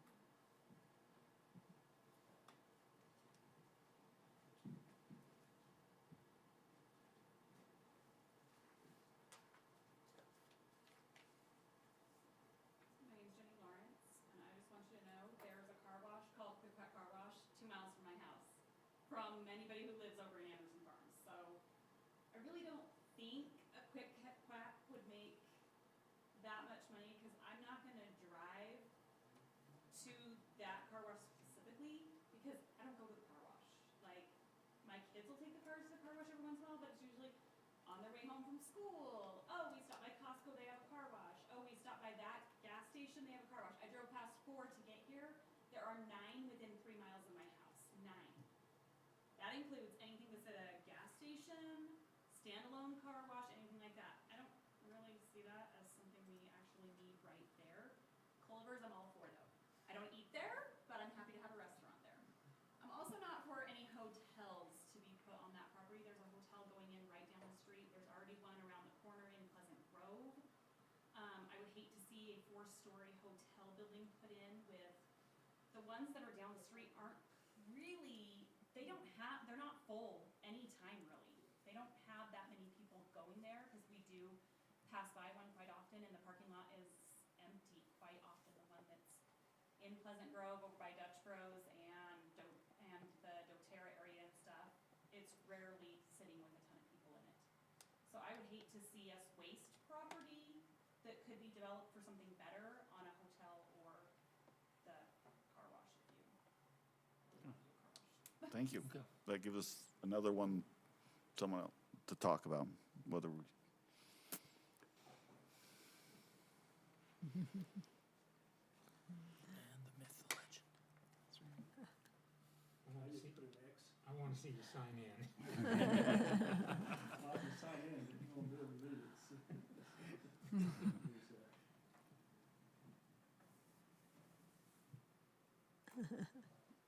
I'm Ron Anderson, I live in Anderson Farms. You know, when I saw this, going through it, it's, you know, I think this under the have something nice there, and we keep talking about a vision. There've been a lot of different visions there. Over 20 years ago, the city had, 4 mayors ago, his vision was to get a new offer. To do that, he wanted to go to the freeway. So he come to us with his vision that, so we gave the ground, we closed 3 of our railroad crossings so we could get a public crossing there. And he said, Carries, yeah, we'll get some commercial. So half of it was zoned general commercial, half of it was zoned mixed commercial. So he said, we know that whole area can't go into commercial. And so, since then, it's been upzoned and upzoned and upzoned. We get new visions, new mayors. And hey, I'm all for Lindon Village, that's beautiful. But it's, somewhere we need to, unless the city's gonna buy it, we'll pay somebody to come in and do it, because we haven't turned down any international restaurants that want to come in. As I go down this list, and pay a lot of them, and the chimney sweets, I wish there was one there, because I have a full furnace, I don't have natural gas, but here we go. The things like, a couple of them, building material, equipment, supplies, and hardware. We say, oh, that doesn't include Home Depot. I asked 6 different people, read this, what does that say? And they said, that says you can't have a Home Depot or Lowe's. I'm glad you think, well, if they'll come and ask us, but, people, same way with hay, grain, and feed. They all said, well, you couldn't have Tractor Supply or Cow Ranch. If we want those, why do we preclude it here? Not everybody comes in and tries to do it. They just, developers and businesses read this and they go somewhere else where it's allowed. They don't have to come and fight the city. We're reusing field houses on the field house. Of course, you change the down zone that area so they can build it. If somebody wanted to do an indoor pickleball or something, is that precluded? Because that's pretty popular now, but if you're gonna say you can't have any field houses, and I guess the ones that, probably take this more personally, maybe this man, but when you put hay, grain, and feed, and I've got haystacks there that sell hay. And then the real kicker, when you read agriculture-related activities, commercial production, that's our only option there. Why are you gonna preclude? Somebody's not gonna come and buy it and farm it. With the development around it, it's hard to farm anyway, with all the development and the possibility for water to it. And so, the thing you put here, now it's on the books. And, we can say, oh yeah, the grandfather in. All you guys aren't gonna be here forever. And I hope Mike, the sheriff tells 90, retires from Lindon, but he might be gone too. The next group said, oh yeah, it says in the code, so if somebody hears you out there bailing it one night, they don't like the sound, and they come in there, oh yeah, you can't be doing commercial agriculture stuff in that zone. And so, we feel like, for a lot of you, we've tried to work with the city a lot, and we've tried to, we've been tied up to where we can't develop it, and then now you come in and say you can't farm it either. And that, they did a motion or something, that seems like a little rough. If I could just respond to that. Yes, you could, Mike. This doesn't say that this is looking at future uses. So what you have is awesome. But what this says is, no one's gonna come back in and buy more property, though. They're not gonna tear down homes to start a commercial agricultural. What this is saying is, we love what you have, it's just, in the future, that's not a use that fits in, because you're selling your property for development, no one's gonna come in and start a farm there. So There's not enough money to farm for that. We Yeah. use money to farm, we're just trying to keep it in. But we want you to continue as long as you can, and But when you put that number D there on the post, it's prohibited. We can all agree to that now, but Let's open the door for public hearings. I guess that's, I guess, so your concern is that we would build something across the street and they would say, he can't have that now because it's in the code. well, I'm saying that's in the code, it's just somebody down the line, it might be 4 or 5 years from now. I mean, I hope it's sold by then. Right, If right. it's not, somebody will say, hey, that's prohibited in zone. Well, maybe that's what you leave in there, and then when Ron does sell his property, then that's what you take out as, agricultural production, because there's not gonna be any property for it once it's sold and developed. Yeah, Right. or what if we make it a conditional use and give him the condition that until he's gone, he has it? Or, And like I say,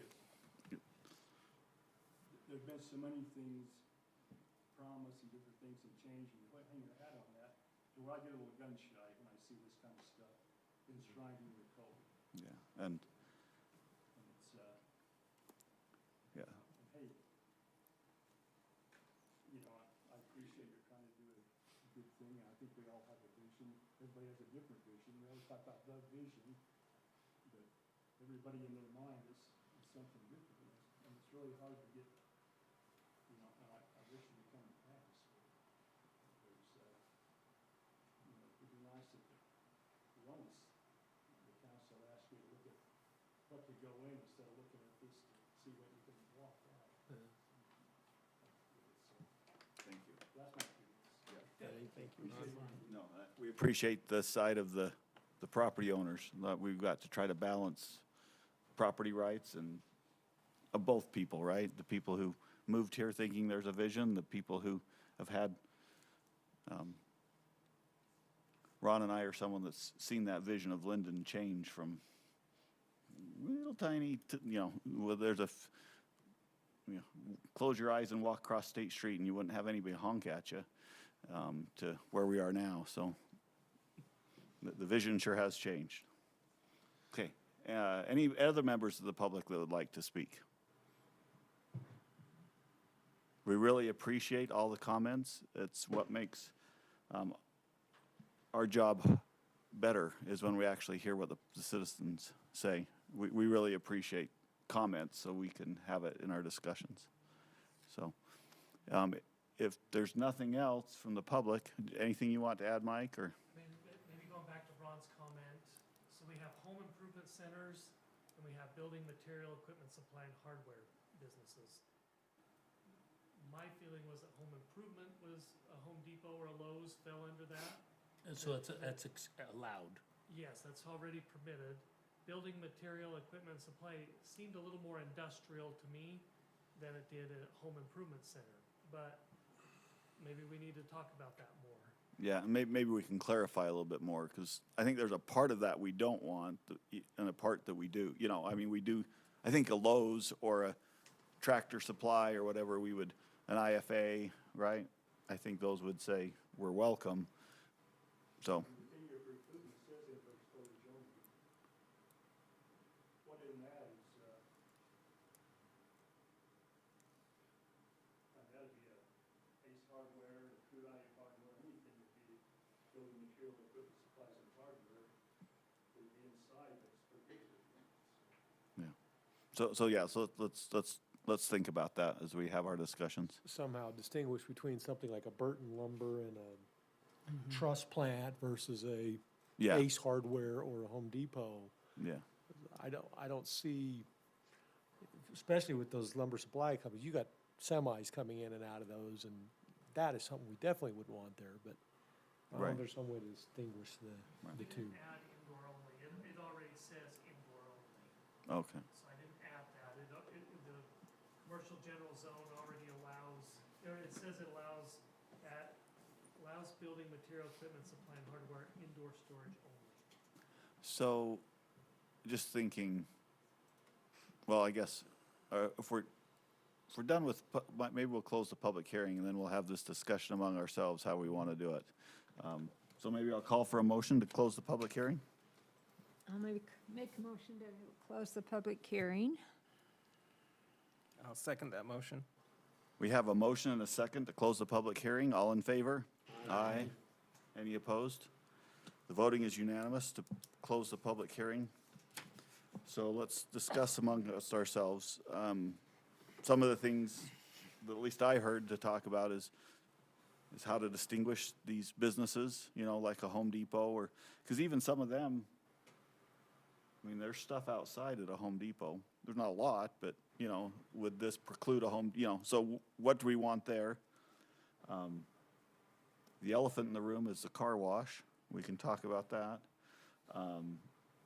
And I think the other hotels were brought up. The Am I missing?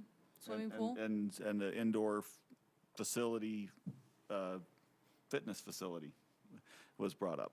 So, I don't know if anybody wants to tackle any of those, or what's your opinions? I'll take a stab at a couple of them. Okay, Hotels. I know we did do the field house that we put up there, and as part of that, they always had hopes and dreams of having, because it's for tournaments and stuff like that, they felt that they might be able to attract a hotel over near them, so that when people come from out of town, they could be right next to it. So I don't think that's a good, I don't know that we necessarily exclude it. Is it listed as just one of the permitted uses? Yeah, so I hesitate to exclude something like that. That would be, not only that, but there's transient occupancy tax.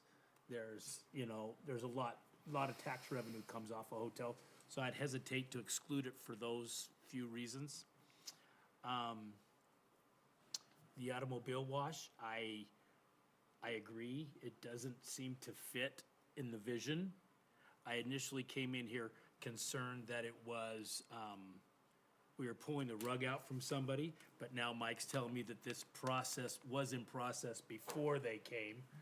So I feel, you know, because as I indicated, if we allow it now and they didn't come in, I'd be more than willing to come back and revisit it and exclude it if that's what it was in the best interest of the city. So I've sort of changed a little bit based on what Mike said. I was just concerned about pulling the rug out from somebody who had already come to us. I just didn't think that was quite fair, but.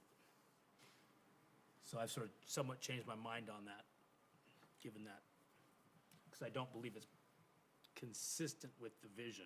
And like I indicated earlier, I thought the south, north, and south side are two different animals. But my wish would be that if we developed the south side, they'd put a pedestrian bridge over, and it would continue into the north side. You know, that would be my dream.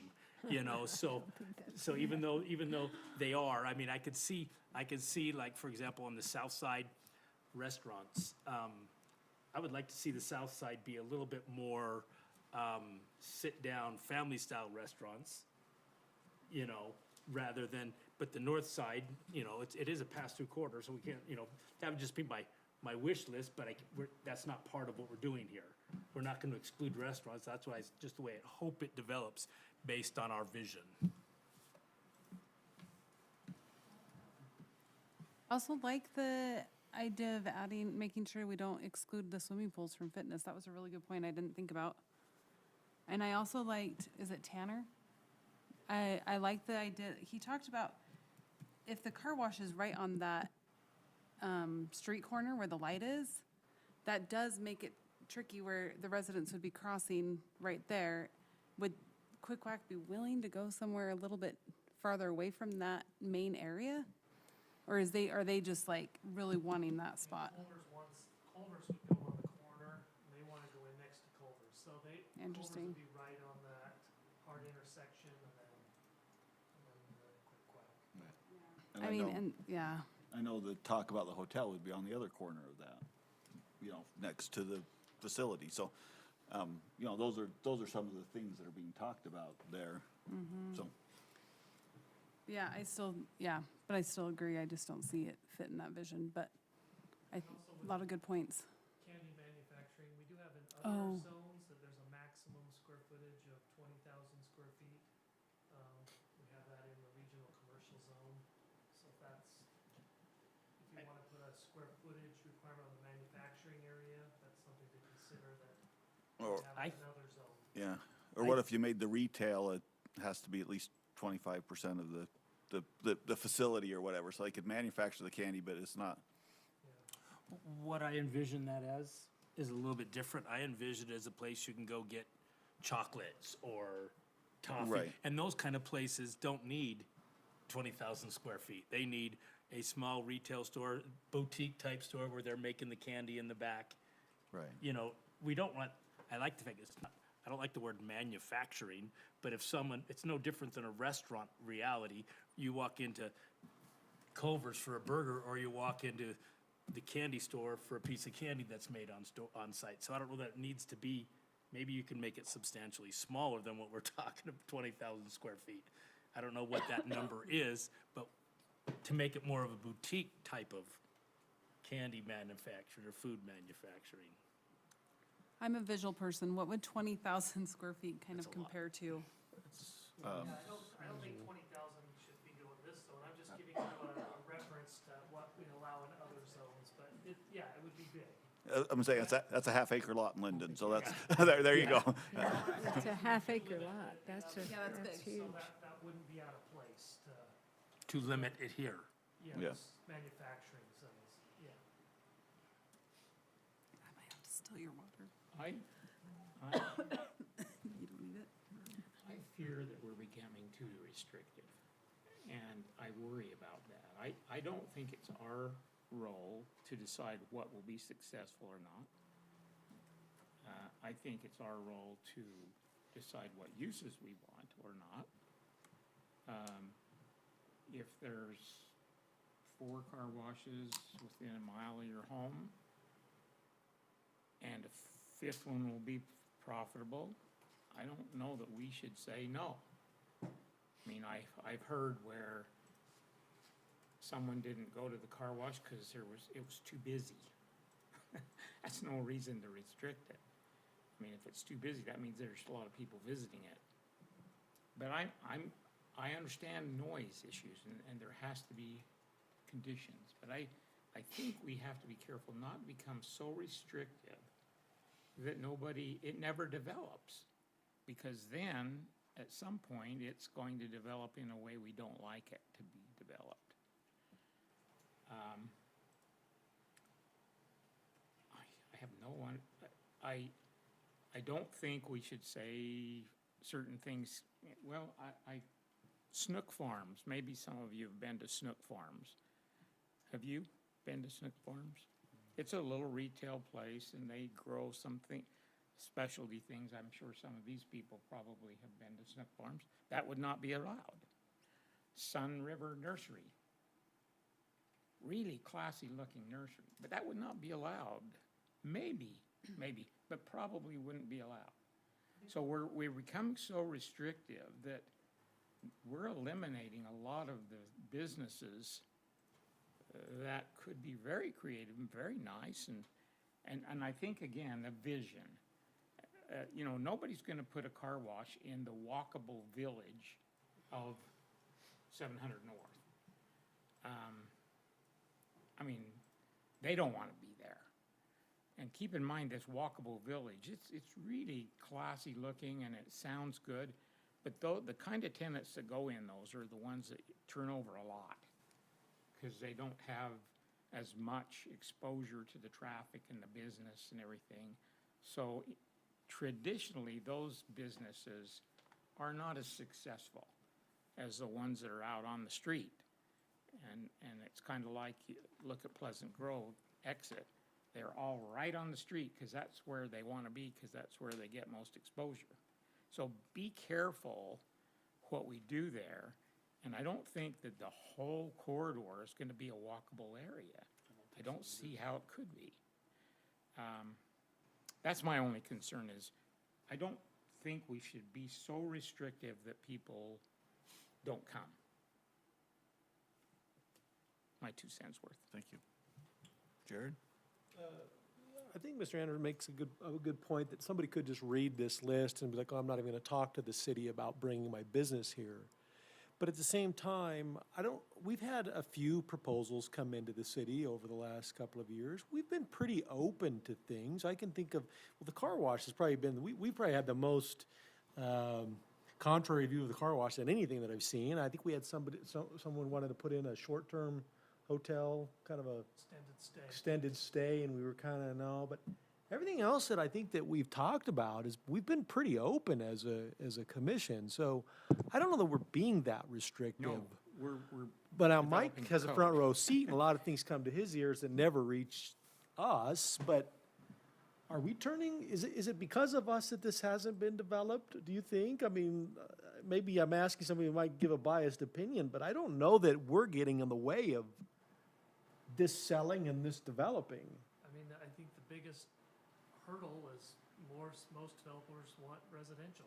Yeah, I mean, that's the big. that's, And I've always been more open to that. I think some people on this panel have also been open to that. I know some of the citizens are a little bit, but you need doors, you need people there.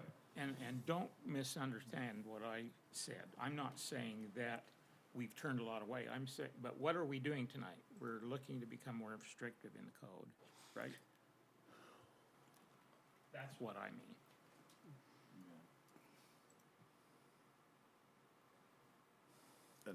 And I guess I feel like that's one of the things, because a lot of the proposals I've seen do include housing, and a very small town center, not a acres walkable area. It's an area comparable to what's at the university place, right? The villagers. The little village area out there, that's what developers are proposing. They're not proposing to put the river woods and a stream through and walkable area. That's just not what, I mean, I think there's the vision and the vision. Well, I guess I agree with what Ron said. The vision has changed so much.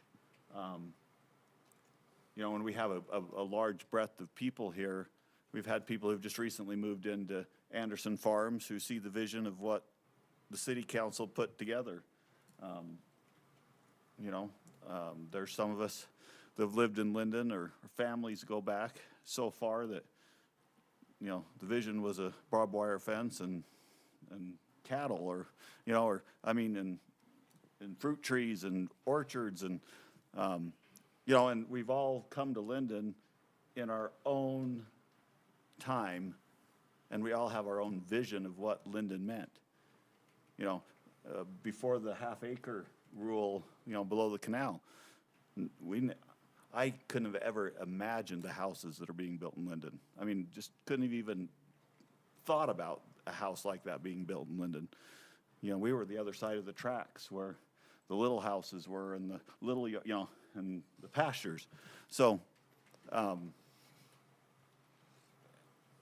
I agree with Rob. I really worry that we become so restrictive that some of the Andersons and other people who have been here forever, and now we're saying we want our vision to equal what he can sell his property for, right?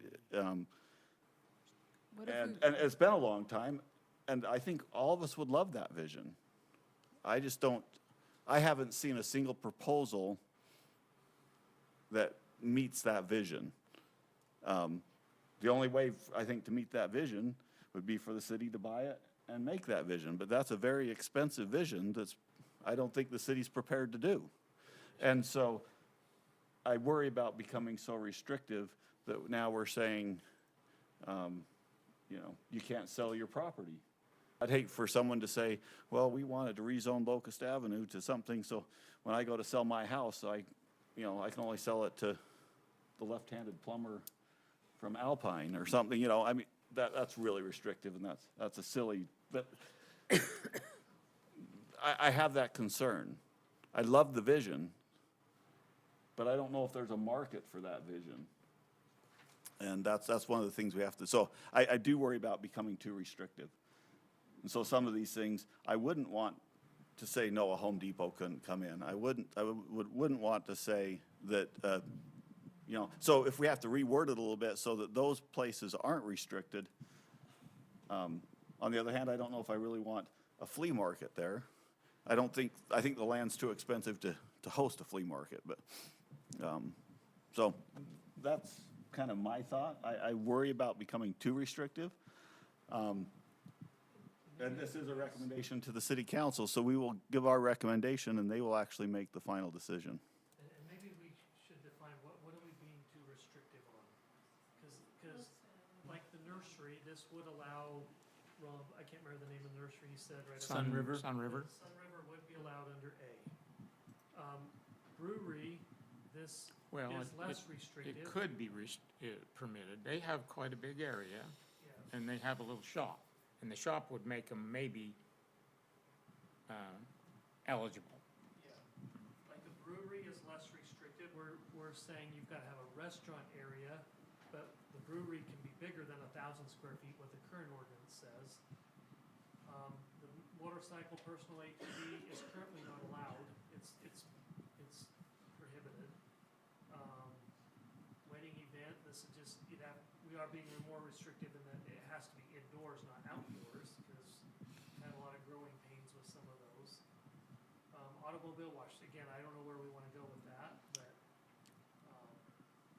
so I think we're just going through these uses to refine them a little more Right. as well. And I think that's just what I'm saying. Some of these, I'm just worried about maybe the unintended consequences.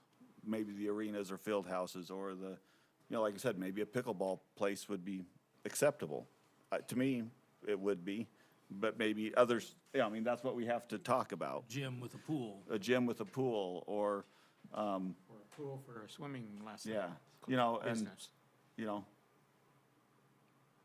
And if someone wanted to farm it for the rest of their lives, I don't know if I'd really oppose that being, I don't think anybody will, but I mean, I guess I wouldn't oppose to growing alfalfa on it. Well, and did we say we should just take V off for now? I I mean, think we should. Take one. the V off Yeah. for now, the agricultural related activities, As well as O. remove What's it O? Or hay grain and until it's feeds. sold. Yeah. So like pickleball, for example, when someone comes in, I try to see, okay, what's the closest use? So a tennis court is already a conditional use permit, a private tennis court, so I would probably consider that, A pickleball court. yeah.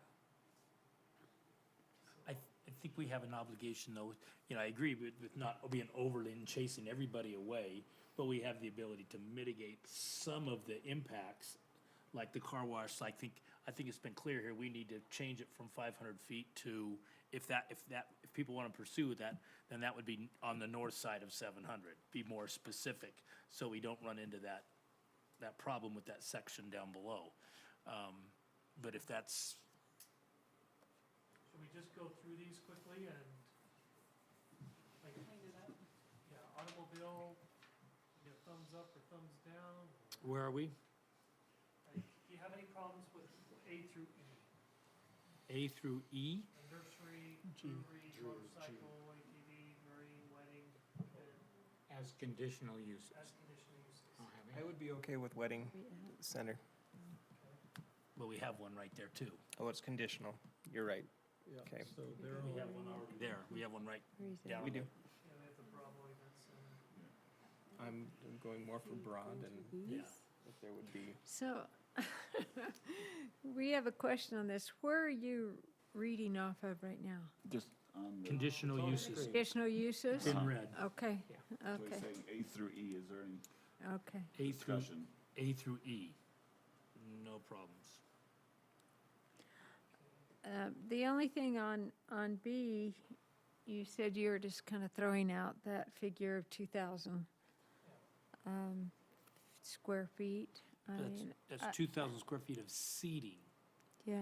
That's big. I didn't know if you wanted us to kind of hone that in or what. That'd be great. is there any, Rob, maybe you're our expert, I, Yeah. I think we could leave it at 2,000. And seating, yeah. Again, it's conditional. I mean, Yeah, there can and- be some, And I don't have Discussion. a lot of knowledge of that, Yeah. so. there's, as I look at it, it's almost like if we just made every one of these conditional, except I can see 2 or 3 that we just maybe don't want there. I mean, I think we've got auto mechanic or used car trucks. Tire centers. I mean, we Those are pretty much, already not permitted. yeah, they're not permitted.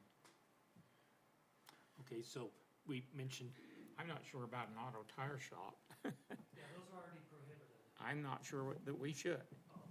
You know, I've seen, I mean, a big old tire is a pretty nice looking business. They are, they do have a lot of storage outdoors with tires. and Yeah, this. sometimes you can restrict them to put it enclosed, you know?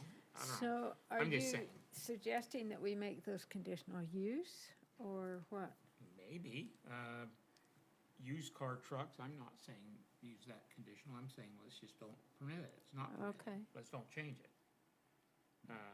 Auto tire shops, maybe we make that a conditional, that's not saying we're going to, well, maybe it does, maybe it opens the door. It does open the door. it opens the door. But, you know, we have I see a lot of big old tires and what's the other one? Now that's Les popular. Schwab's. Les Schwab's next to Home Depot? Home Depots and big McDonald's and Costco. Costco. Yeah. I'm wondering, just for the sake of time, would it be helpful for maybe three of us, the commissioners, so we're not meeting as a quorum, to maybe work on this and bring it back to you in 2 weeks? Might think that not. makes sense. Yeah, makes sense. Maybe if I could get 3 volunteers, we could meet later this week or first of next week and maybe, put it for next week and I'd volunteer. Yeah, I'd volunteer. what do you guys think of that option? Continue it tonight, we'll bring it back to you in 2 weeks? I think we should discuss the car wash, Yeah. as we've had so much public comment on it. Yeah, we probably should discuss And- some things before, and I guess, But I do like the idea of that approach. And I can't volunteer, I just don't have time the next 2 weeks, but. I don't have time this week, but next week I could.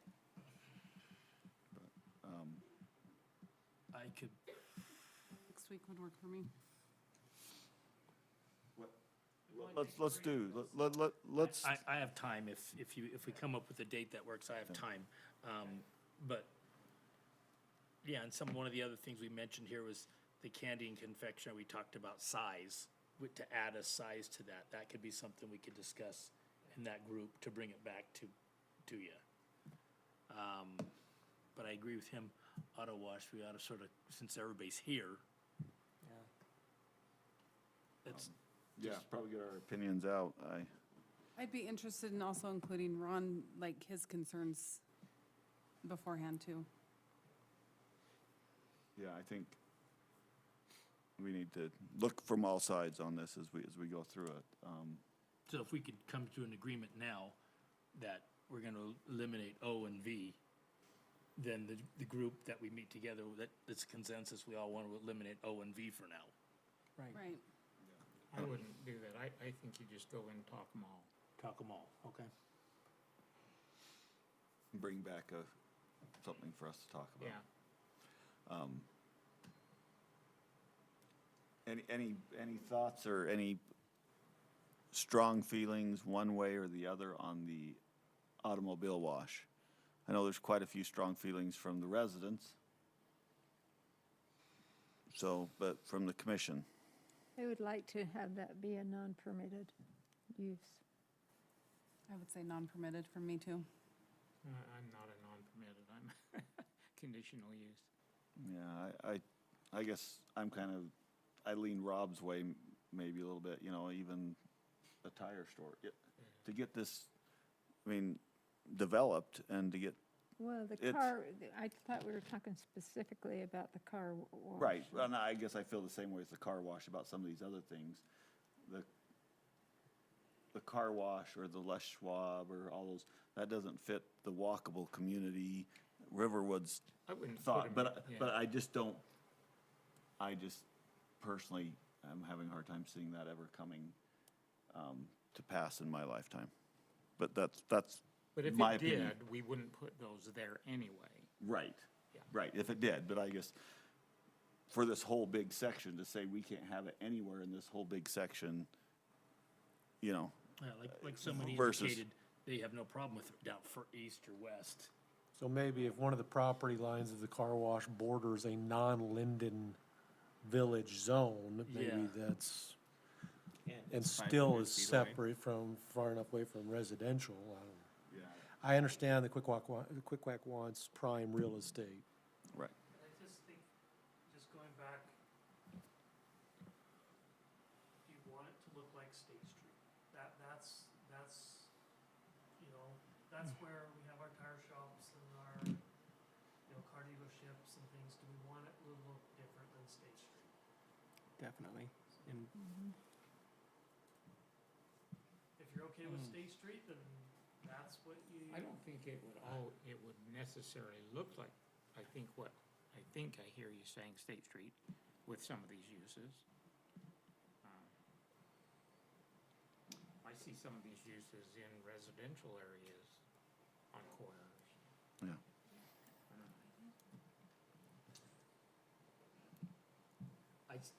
I sit in, sort of in the middle here on the car wash I too don't wanna make it so no one will come into the corridor.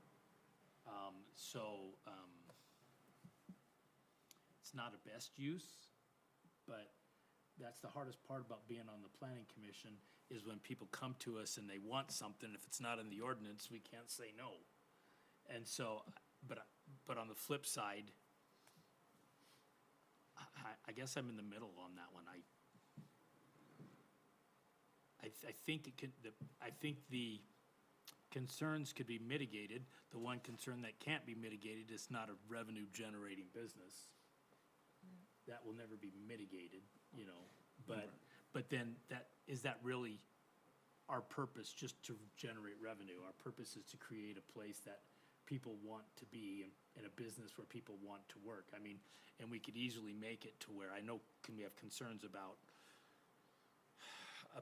access and traffic backing up, but seeing that it's a 5-acre lot, and it's a conditional use, we could force them to go all the way down to the end of that 5 and come in and have a huge area to line up to come into this car wash. So those can be mitigated, and that's why it's in the area of conditional use. Yeah. And I guess on the revenue generating, there will be lots and lots of items built that aren't gonna be sales tax generating. Yeah. But, I Yes, mean, agreed. that we're just not in an environment where that is thriving, right? I mean, we online shop, we do things, there's not gonna be the retail on that whole corridor. It's, I mean, as much as we'd love it for the city, it's not reality right now, We'll make more off Amazon and rooftops probably, yes. than we would for a car wash. Yeah. So, okay, anybody else? Yeah. Commissioner so Doan? I'll go next. As far as the car wash goes, I came in thinking 500 feet away would be sufficient. Based on public feedback and 2 emails that I got, other public feedback, the noise is such a big concern even for walking and the businesses that we would want to attract into that area, that I am now against having a car wash in this zone. But I do hear the concern about becoming restrictive, and I am interested in cleaning up the list, going through the list in more detail. Anything else, Jared? Well, Does a fitness center pay sales tax? That's a membership, so probably They don't. not. probably So not. It's a maybe we ought to membership. take them off the list. Right, exactly. No. That's not, Well, I don't think that's a major criteria for I'm- me. I don't want to take them off the list. I was saying that tongue in cheek. right, or You say, an office you building. have to be careful Yeah, we Yeah. can't, what you're doing there. yeah. I think mean- some of these things we have to be very careful. If we see that it's a potential problem, we do everything we can to mitigate it, like say, north side only, or, and then you've did your best to mitigate it without closing the door on anybody that Well- that wants to come in. Steve made a good point, that not, a lot of the businesses are not going to be sales tax generators. Yes. But they bring a lot of people to the area, and And that's they will. what we want. and we want to have a mix and everything. Okay, so it sounds like, due to interest of time, we still have another item on the agenda, and it's getting late. the proposal is that we continue this item, which for the public means that we will talk about this again. The public hearing for this item has happened, so we probably won't reopen the public hearing and hear more public input. We're just gonna take a sidebar to whittle this list down, to bring it back to us so that we can not spend 3 hours here tonight going through it. But it'll probably be on our next meeting's agenda, which is November 25th, the Tuesday before Thanksgiving. You're all welcome to come and be here and hear it as we finish this up. We do appreciate the public being here. We've heard you, and we are definitely thinking about what we can do to help best this situation. So we do appreciate it. With that, I'll call for a motion to continue this and to have a non-quorum committee get together to start whittling this down. I will make the motion that we continue this item, and that, is this committee going to meet with you, Michael? Yeah, we'll try to meet next week Okay. before Friday, so I need to send your staff report out next Friday, so. Okay. Did we decide which Kind of 3? review the list and bring back suggestions Aaron, to. Sharon, and Ryan, and I'm open all week. Scott is the I'm open all week, whoever Yes. can't meet. Yeah, because we can't have 4 of us meet. so I'm Oh, available. really? Yes, that constitutes a quorum, so it has to be less than a quorum to meet in not a public setting. I would be interested in having counterpoint as well to the conversation. If, I mean, Counterpoint. the 3 of us are against car wash, I think it would be valuable to have at least one person. So if I need to step out and have someone that's okay with a car wash in that discussion, I'm not saying specifically for that, but for all the items, just having a broader set of experience and discussion, I think could be really valuable. So I'm just saying if someone else is wanting to step in, I'm happy to step in. I'm not set on being there. I mostly volunteered just to help out. Okay. So if you two and Karen want to, that's fine. Okay, and I'm saying the same thing. I can, if you want to be there. Mike, why don't we leave it to you to form a committee with, I'll figure out a couple dates and we'll yeah, determine who's gonna, the 3. so you were in the middle of making a motion, right, with that? Yeah, I make the motion that we continue item 6. Is it 6? Yes, item 6.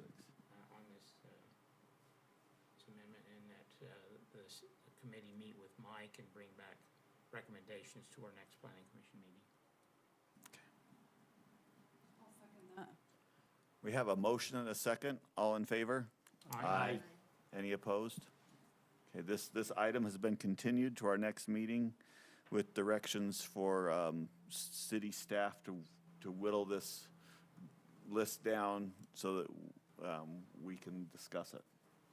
And we invite the public to return to our next meeting if you'd like, send communication, and thank you for your patience as we go through this. This is an important matter. And I hope you go away feeling you've been heard. You have. So we'll now move on to item 7 of our agenda. Or, Councilman, So much going on right now that so if you need to they talk don't about number meet. 7.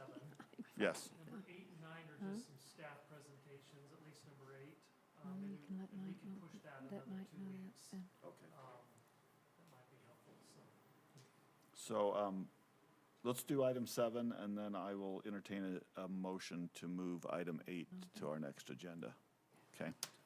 So item 7 is Tylen Walker Development, and this looks like it's just a discussion, not a, That's not on not a, Concerned about that. any action's going to be taken today. That's right.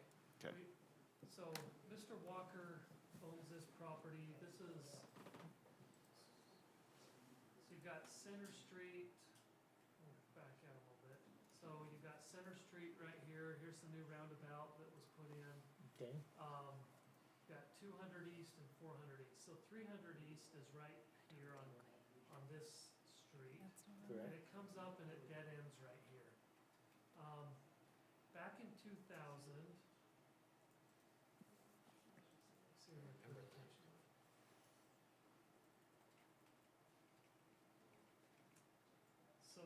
2000,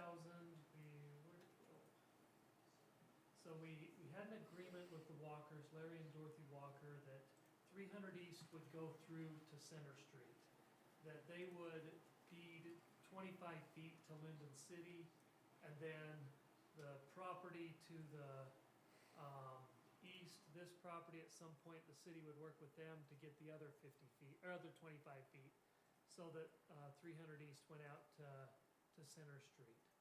So that was in 2000. It never went, it never proceeded past that. And then, there was also 25 feet for utilities, but the city the Walkers wouldn't give that property to the city to deed it to us until we got the other 25 feet so that a half street wasn't created, and it never progressed. This was the map that was attached with the agreement. You can see there was this 25-foot easement area, access easement, according to the agreement between Larry and Dorothy Walker and Lindon City. Here's our street master plan map from 2002. It showed this local street going through to 300 East, to Center Street. Again, 2009, I believe this was a 2009 map or 2008 map, showed the street still going through.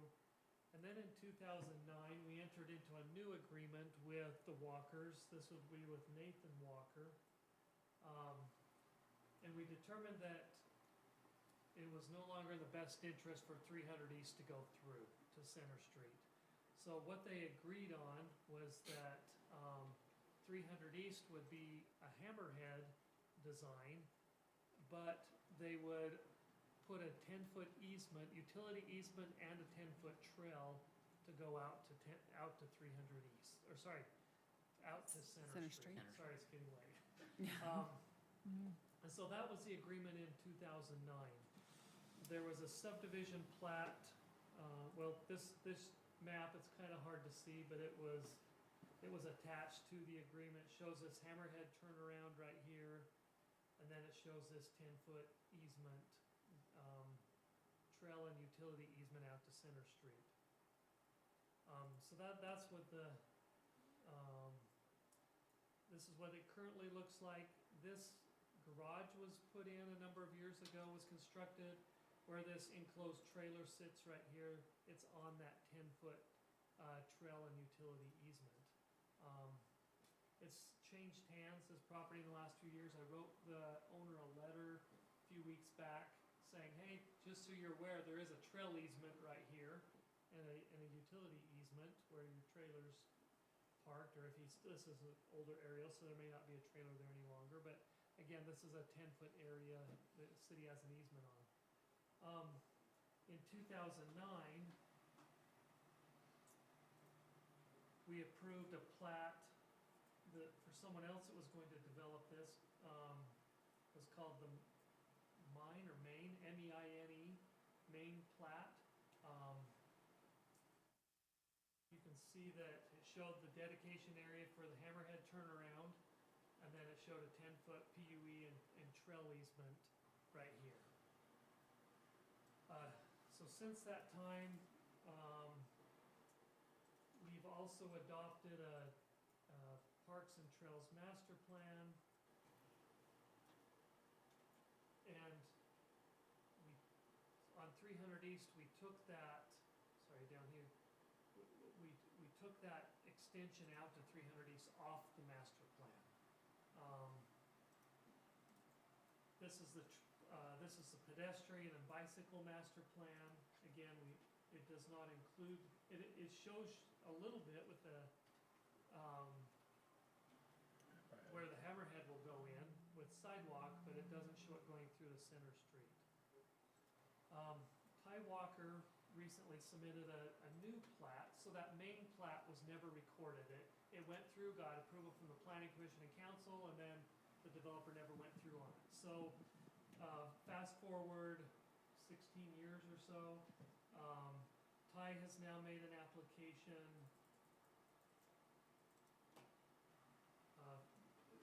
exact same to develop this lot one, and, he indicated a 10-foot PUE, right there. Also, we brought up, he was unaware that we had approved a trail to go through there on the previous plat. And so we wanted to have a discussion tonight before he submits his subdivision plat to us. It's about ready to come to you for approval. We wanted to have a discussion with you. What are your thoughts on that trail? Is that something we still want to go from 300 East out to Center Street? And, you know, knowing that the property to the north still has the 10-foot trail easement and PUE easement on it. Ty would like to not have that trail going in front of his property, right there. So I wanted to have a discussion though, is do we feel regionally, or you know, at least for the neighborhood, is that something we still want to see though? To have that trail on his property to go out to Center Street. And so kind of wanted to get your questions and comments on that, and Ty may have some additional information to present to you as well. There's no, this trail doesn't give us greater access to any elementary school or anything, or it was just part of the trails plan. Well, I think it's just because the road didn't go through as a way for Right. access, but it seems like a very small trail in the middle of nowhere. Yeah, I mean, I think it was a way to break up the block a little bit and, again, provide access to Center Street from what I've read from the agreement, that was done in 2009. If that trail went to a park or something like that, I think I would feel more strongly, but where it's just going to Center Street, I'm not sure what the It's not going to another real neighborhood. advantage is. Yeah. That's how I'm feeling as well. I'm curious, how does the neighborhood feel about a trail there? We haven't sent notices out yet. Who would, I've never heard anybody say, hey, when's that trail gonna go? Yeah. Yeah, and who would maintain it? The city. And so it's just a liability. that just seems like a liability for snow and for weeds and for paving that small safety, you know, in a dark, I mean, by one house, I guess I'm really failing to see the reason it's there. And I guess that's why it's probably been taken off the master plan. I think so, but It made sense at one time, but I'm not sure. What was the incentive for the Walkers and the other neighbor to give that? We haven't paid them anything or the anything, incentive right? was we didn't put the road through. And so we pulled back from putting a public street through. And so that was the incentive. Oh, we won't put a street through, but we'll give you a trail easement in exchange of forcing the road to go through. Did the guy that you communicated with that had the trailer to the side of his house ever respond? He did not. I bet he wasn't excited about it. I don't know, but he may have already known about it. I don't know. I just wanted to make sure he knew. Has that property changed hands? It's changed hands in the last 3 or 4 years. So I was afraid he didn't know about the Right. easement, so I said, hey, just so you're aware, this is on here, please contact me if you would like to discuss this more. And that was about 2 or 3 weeks ago. Oh, okay. So the reason, kind of why this is bringing up is that the plat's coming to you next time, probably, for at the next meeting, and so kind of wanted to have a discussion, do we The include plat the for trail? that housing Yeah, that for this. single lot lot? Ty For that wants lot to right there. develop He's right gonna access it by going north to the Hammerhead. Yeah, he'll be using this hammerhead turnaround here. And the Eggets, they're on board with the hammerhead on their property, because it opens up their property for development, having that hammerhead. Who puts the hammerhead in? No, Ty will be. The Ty would do putting that. the hammerhead in. But that's actually on the Eggets property Or that's no, next to it, right? I mean, most of, But then is that dedicated to the city or is that a It's private? dedicated to the Okay. city, yeah. That was an alternative they came up with in 2009. It doesn't take any of the Austin property, does it? No, And so would he have any responsibility for curb, gutter, sidewalk, or anything yes, he would. on the Hammerhead? Have you talked to him about that, or? Oh, sorry, Ty and the Eggets have responsibility for it. But not Austin. No, Okay. I don't. What do I hear from the council? I mean, I love trails, but I think we got trails going. This isn't a trail, It's this the- is a. It's the maintenance of it and the liability of it, and the lighting of it, Well, and and- all of that kind of stuff. And for For a handful of people. a handful of people who go, Well, I it's like mean, that you don't trail even that- send your kids, you don't even send your kids on a bike ride there, you know, because I mean, by the time they do that twice, they're. Well, there's the trail that was over there kind of north of Home Depot and the business center there. I was like, I didn't even know there was a trail there, but apparently a few households use it, but Thanks for letting me know. I mean, I love trails and I use them all the time, but some of these are a little more, they don't serve the This isn't general public, really like you said, to trail, a park it's an or alley something. To, I don't see the And need there's- for it. And there's been no consistency over the years with this trail, based on what you're saying. And I'm assuming if This the, happened, this happened, this happened, this happened, now we're here. would it be an asphalt trail if it was a trail? Okay. You know, if you ride the Murdoch Trail, there's a number of these like that, but they connect to the Murdoch Trail. This one doesn't really connect it. I mean, it does across the street, there's the trail there, but. So like you have this one Yeah. Yep. right here that goes through this neighborhood up by the Murdoch Trail. Mhm. Yeah, There's another one coming, Right there. that comes down to Canal Going- Street Yeah. somewhere. Yeah. Yeah, you've got Yeah. one through you've got an unofficial one through a neighborhood, I can't remember where, it's through a couple homes over here. They're connecting to the Murdoch Trail. I don't, a little more. In 97, 98, the city wanted to put a road in on my parents' property, same sort of situation, and ended up being a trail. And none of the neighbors wanted the road in the first place, so it was just the master plan was being pushed at the time. And at this point, that particular trail has value, but I don't see any value in this one. And we had a similar thing with Wadley Farms out in College. They want, the master plan showed Center Street going through, but Main Street going through, but we said, no, not now. Well, you can't take somebody's property. Right, exactly. So in this situation, we sort of have, by agreement, taken a little bit of property. Well, this is different. He's developing it, so we could Right. say, to Yes. develop it, you have to give the property, but would it ever, the other property owners would probably never. I just don't see a need for it. Well, I guess if we're not gonna force the owner of the property on, then you even have a East side, little tinier trail that's only the walker's trail, right? I mean, if we don't push it through to Center Street, then that even makes less sense. So, I don't wanna speak for the. You say it'll I've come up forgiven it next up. week or I'm next saying time? we don't need it. Yeah, whenever Ty's ready for us. Okay. We've done our reviews on the plat, it should be ready. I think the consensus, and tell me if I'm wrong, but we would be fine with leaving it off. And Anderson Farm has a lot of these, you've got, I think there's 3 or 4 of them over there that they lead the sidewalks and Yeah. things. So I think it'd be fine to leave it off, and we'll. So would that be so we would reconvey that easement, the city would, is that We'll what have you're to work saying? with or- that property owner to the north and release that easement.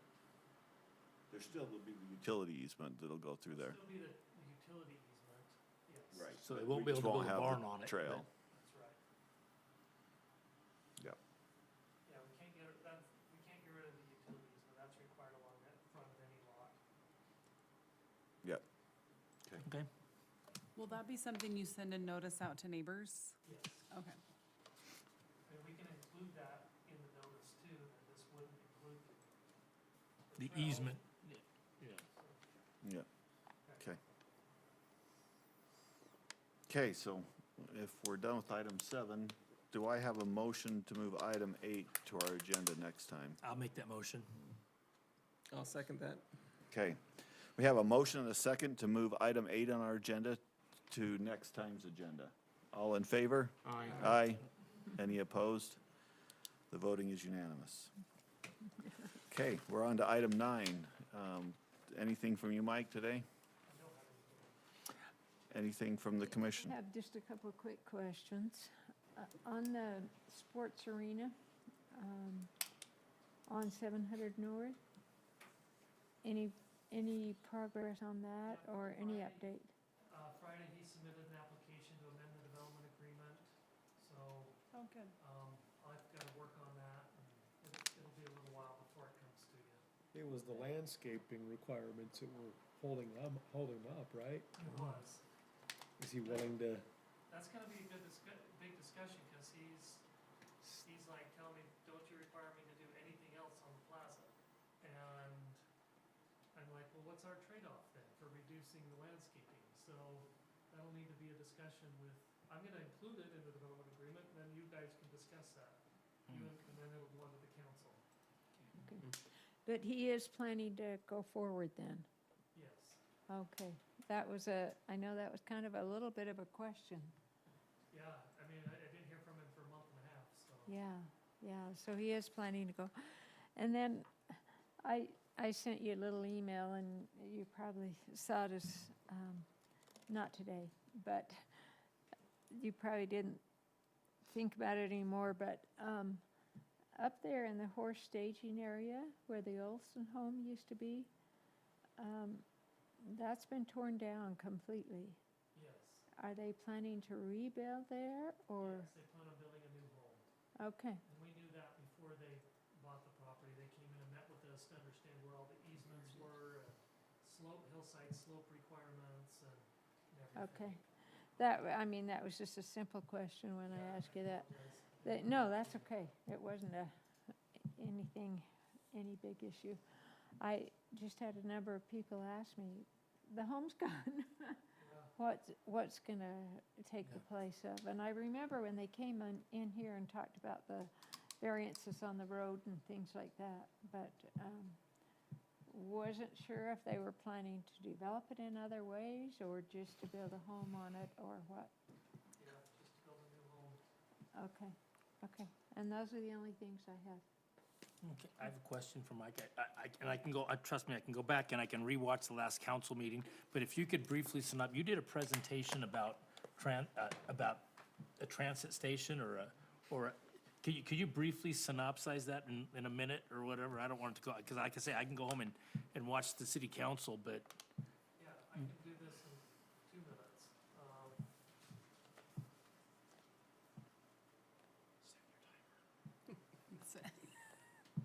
Jared wants to go home. Okay, so long-range plans show, this blue line shows light rail coming down the Geneva corridor. That's on the long-range regional transportation plan, 30 years or whenever that is. The other plan is called the Central Corridor Plan. That's the BRT that they had considered. They did a plan about 4 or 5 years ago that showed bus rapid transit from Lehigh to the University Mall. And then these dots here show the different stations that they had. So the state law that was adopted, when was it? It was in 2022. They said that the state legislature said as part of your moderate income housing plan that you put together, if you have a station, a bus rapid transit station or a light rail station, then you have to do a small area plan, they call it a station area plan, around each one of those stations. And so if you have a bus rapid transit station, you have to do a station area plan a quarter mile around that station. And then if you have a light rail station, you'd have to do a station area plan for a half a mile around. So that's what these blue and yellow dots show. Blue dots would be proposed bus rapid transit stations. Blue is a quarter mile, and yellow is a half mile if we got a track station in Lindon. But half of that is north of us, isn't in our city. No, so what the state law says is we have to coordinate with those other jurisdictions. And then your small area plan there's some certain objectives. You have to plan for the increase in availability of affordable housing in your station area. they don't tell you what the density is, but they tell you gotta plan for housing in your station area that would support affordable housing. Other goals, promoting sustainable Well, environment.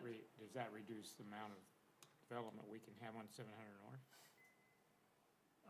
It would just it would make us plan for residential development. It would force us to plan for residential That development. we don't already have? Yeah. I mean, the one that's already approved there is kind of out of that circle, isn't So it? it's out of that, so we'd have to, like, for example, at the Anderson Boulevard there, we would have to plan for additional housing there. Now, we don't have to do these because we don't have a station yet. Right. So the purpose of me presenting was if, just planning for the future, if the state does BRT or they do light rail, just so the council's aware, you will have to do some additional I planning. wonder if you can apply and say, hey, we've got this development, it's, in other words, it isn't in that circle, but it's just a little ways away.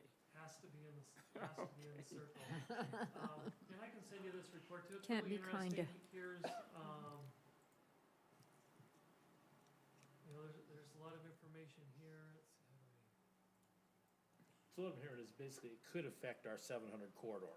Could. We have to take it into consideration. Yeah, eventually, we hopefully will have a bus rapid transit or light rail, and then at that time, we've got a plan for it. But, these are all the cities, this is Salt Lake County, here's all the cities that had to do these small area plans. What- And the legislature, fortunately, is funding most of those.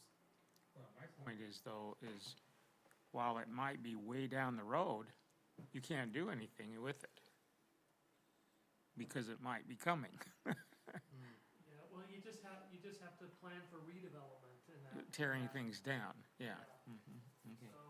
So these are the Utah County ones, not quite as many. Provo has a lot because of bus rapid transit there in Provo. Yeah. And so, I'll send you this document, there's some links, send you to Provo's small area plan, shows you,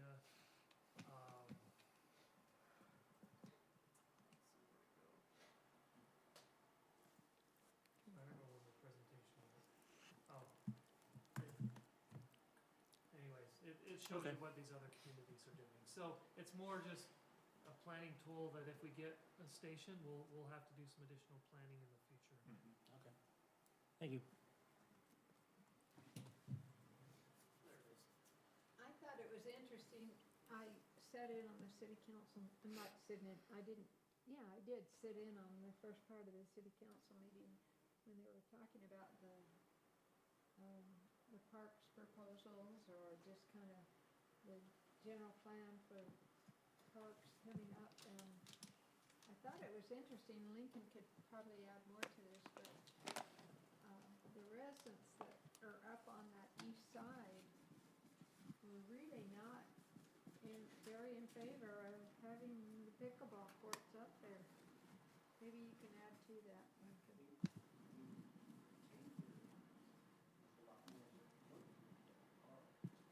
Yeah.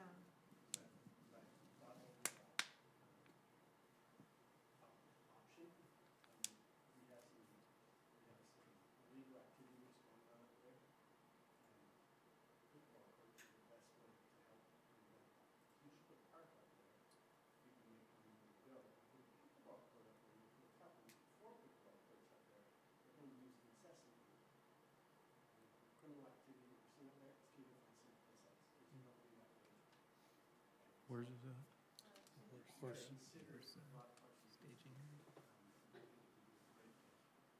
Okay. It's just we had a couple of residents that were here where people that would be really impacted by those, and so they, of course, weren't in favor. Yeah. Yeah, the noise. Yeah. Okay, anything else from the commission? Someone can invent how to. If not, I'll call. Sorry, a lot will of everybody be inventing here on something the that we- 25th? Anybody going out of town? I will not be. Okay. Will we have a quorum on the 25th? I'll be here. I'll be here. Yep, we'll have a quorum. Good. Okay. With that, I'll call for a motion to adjourn. I'll move.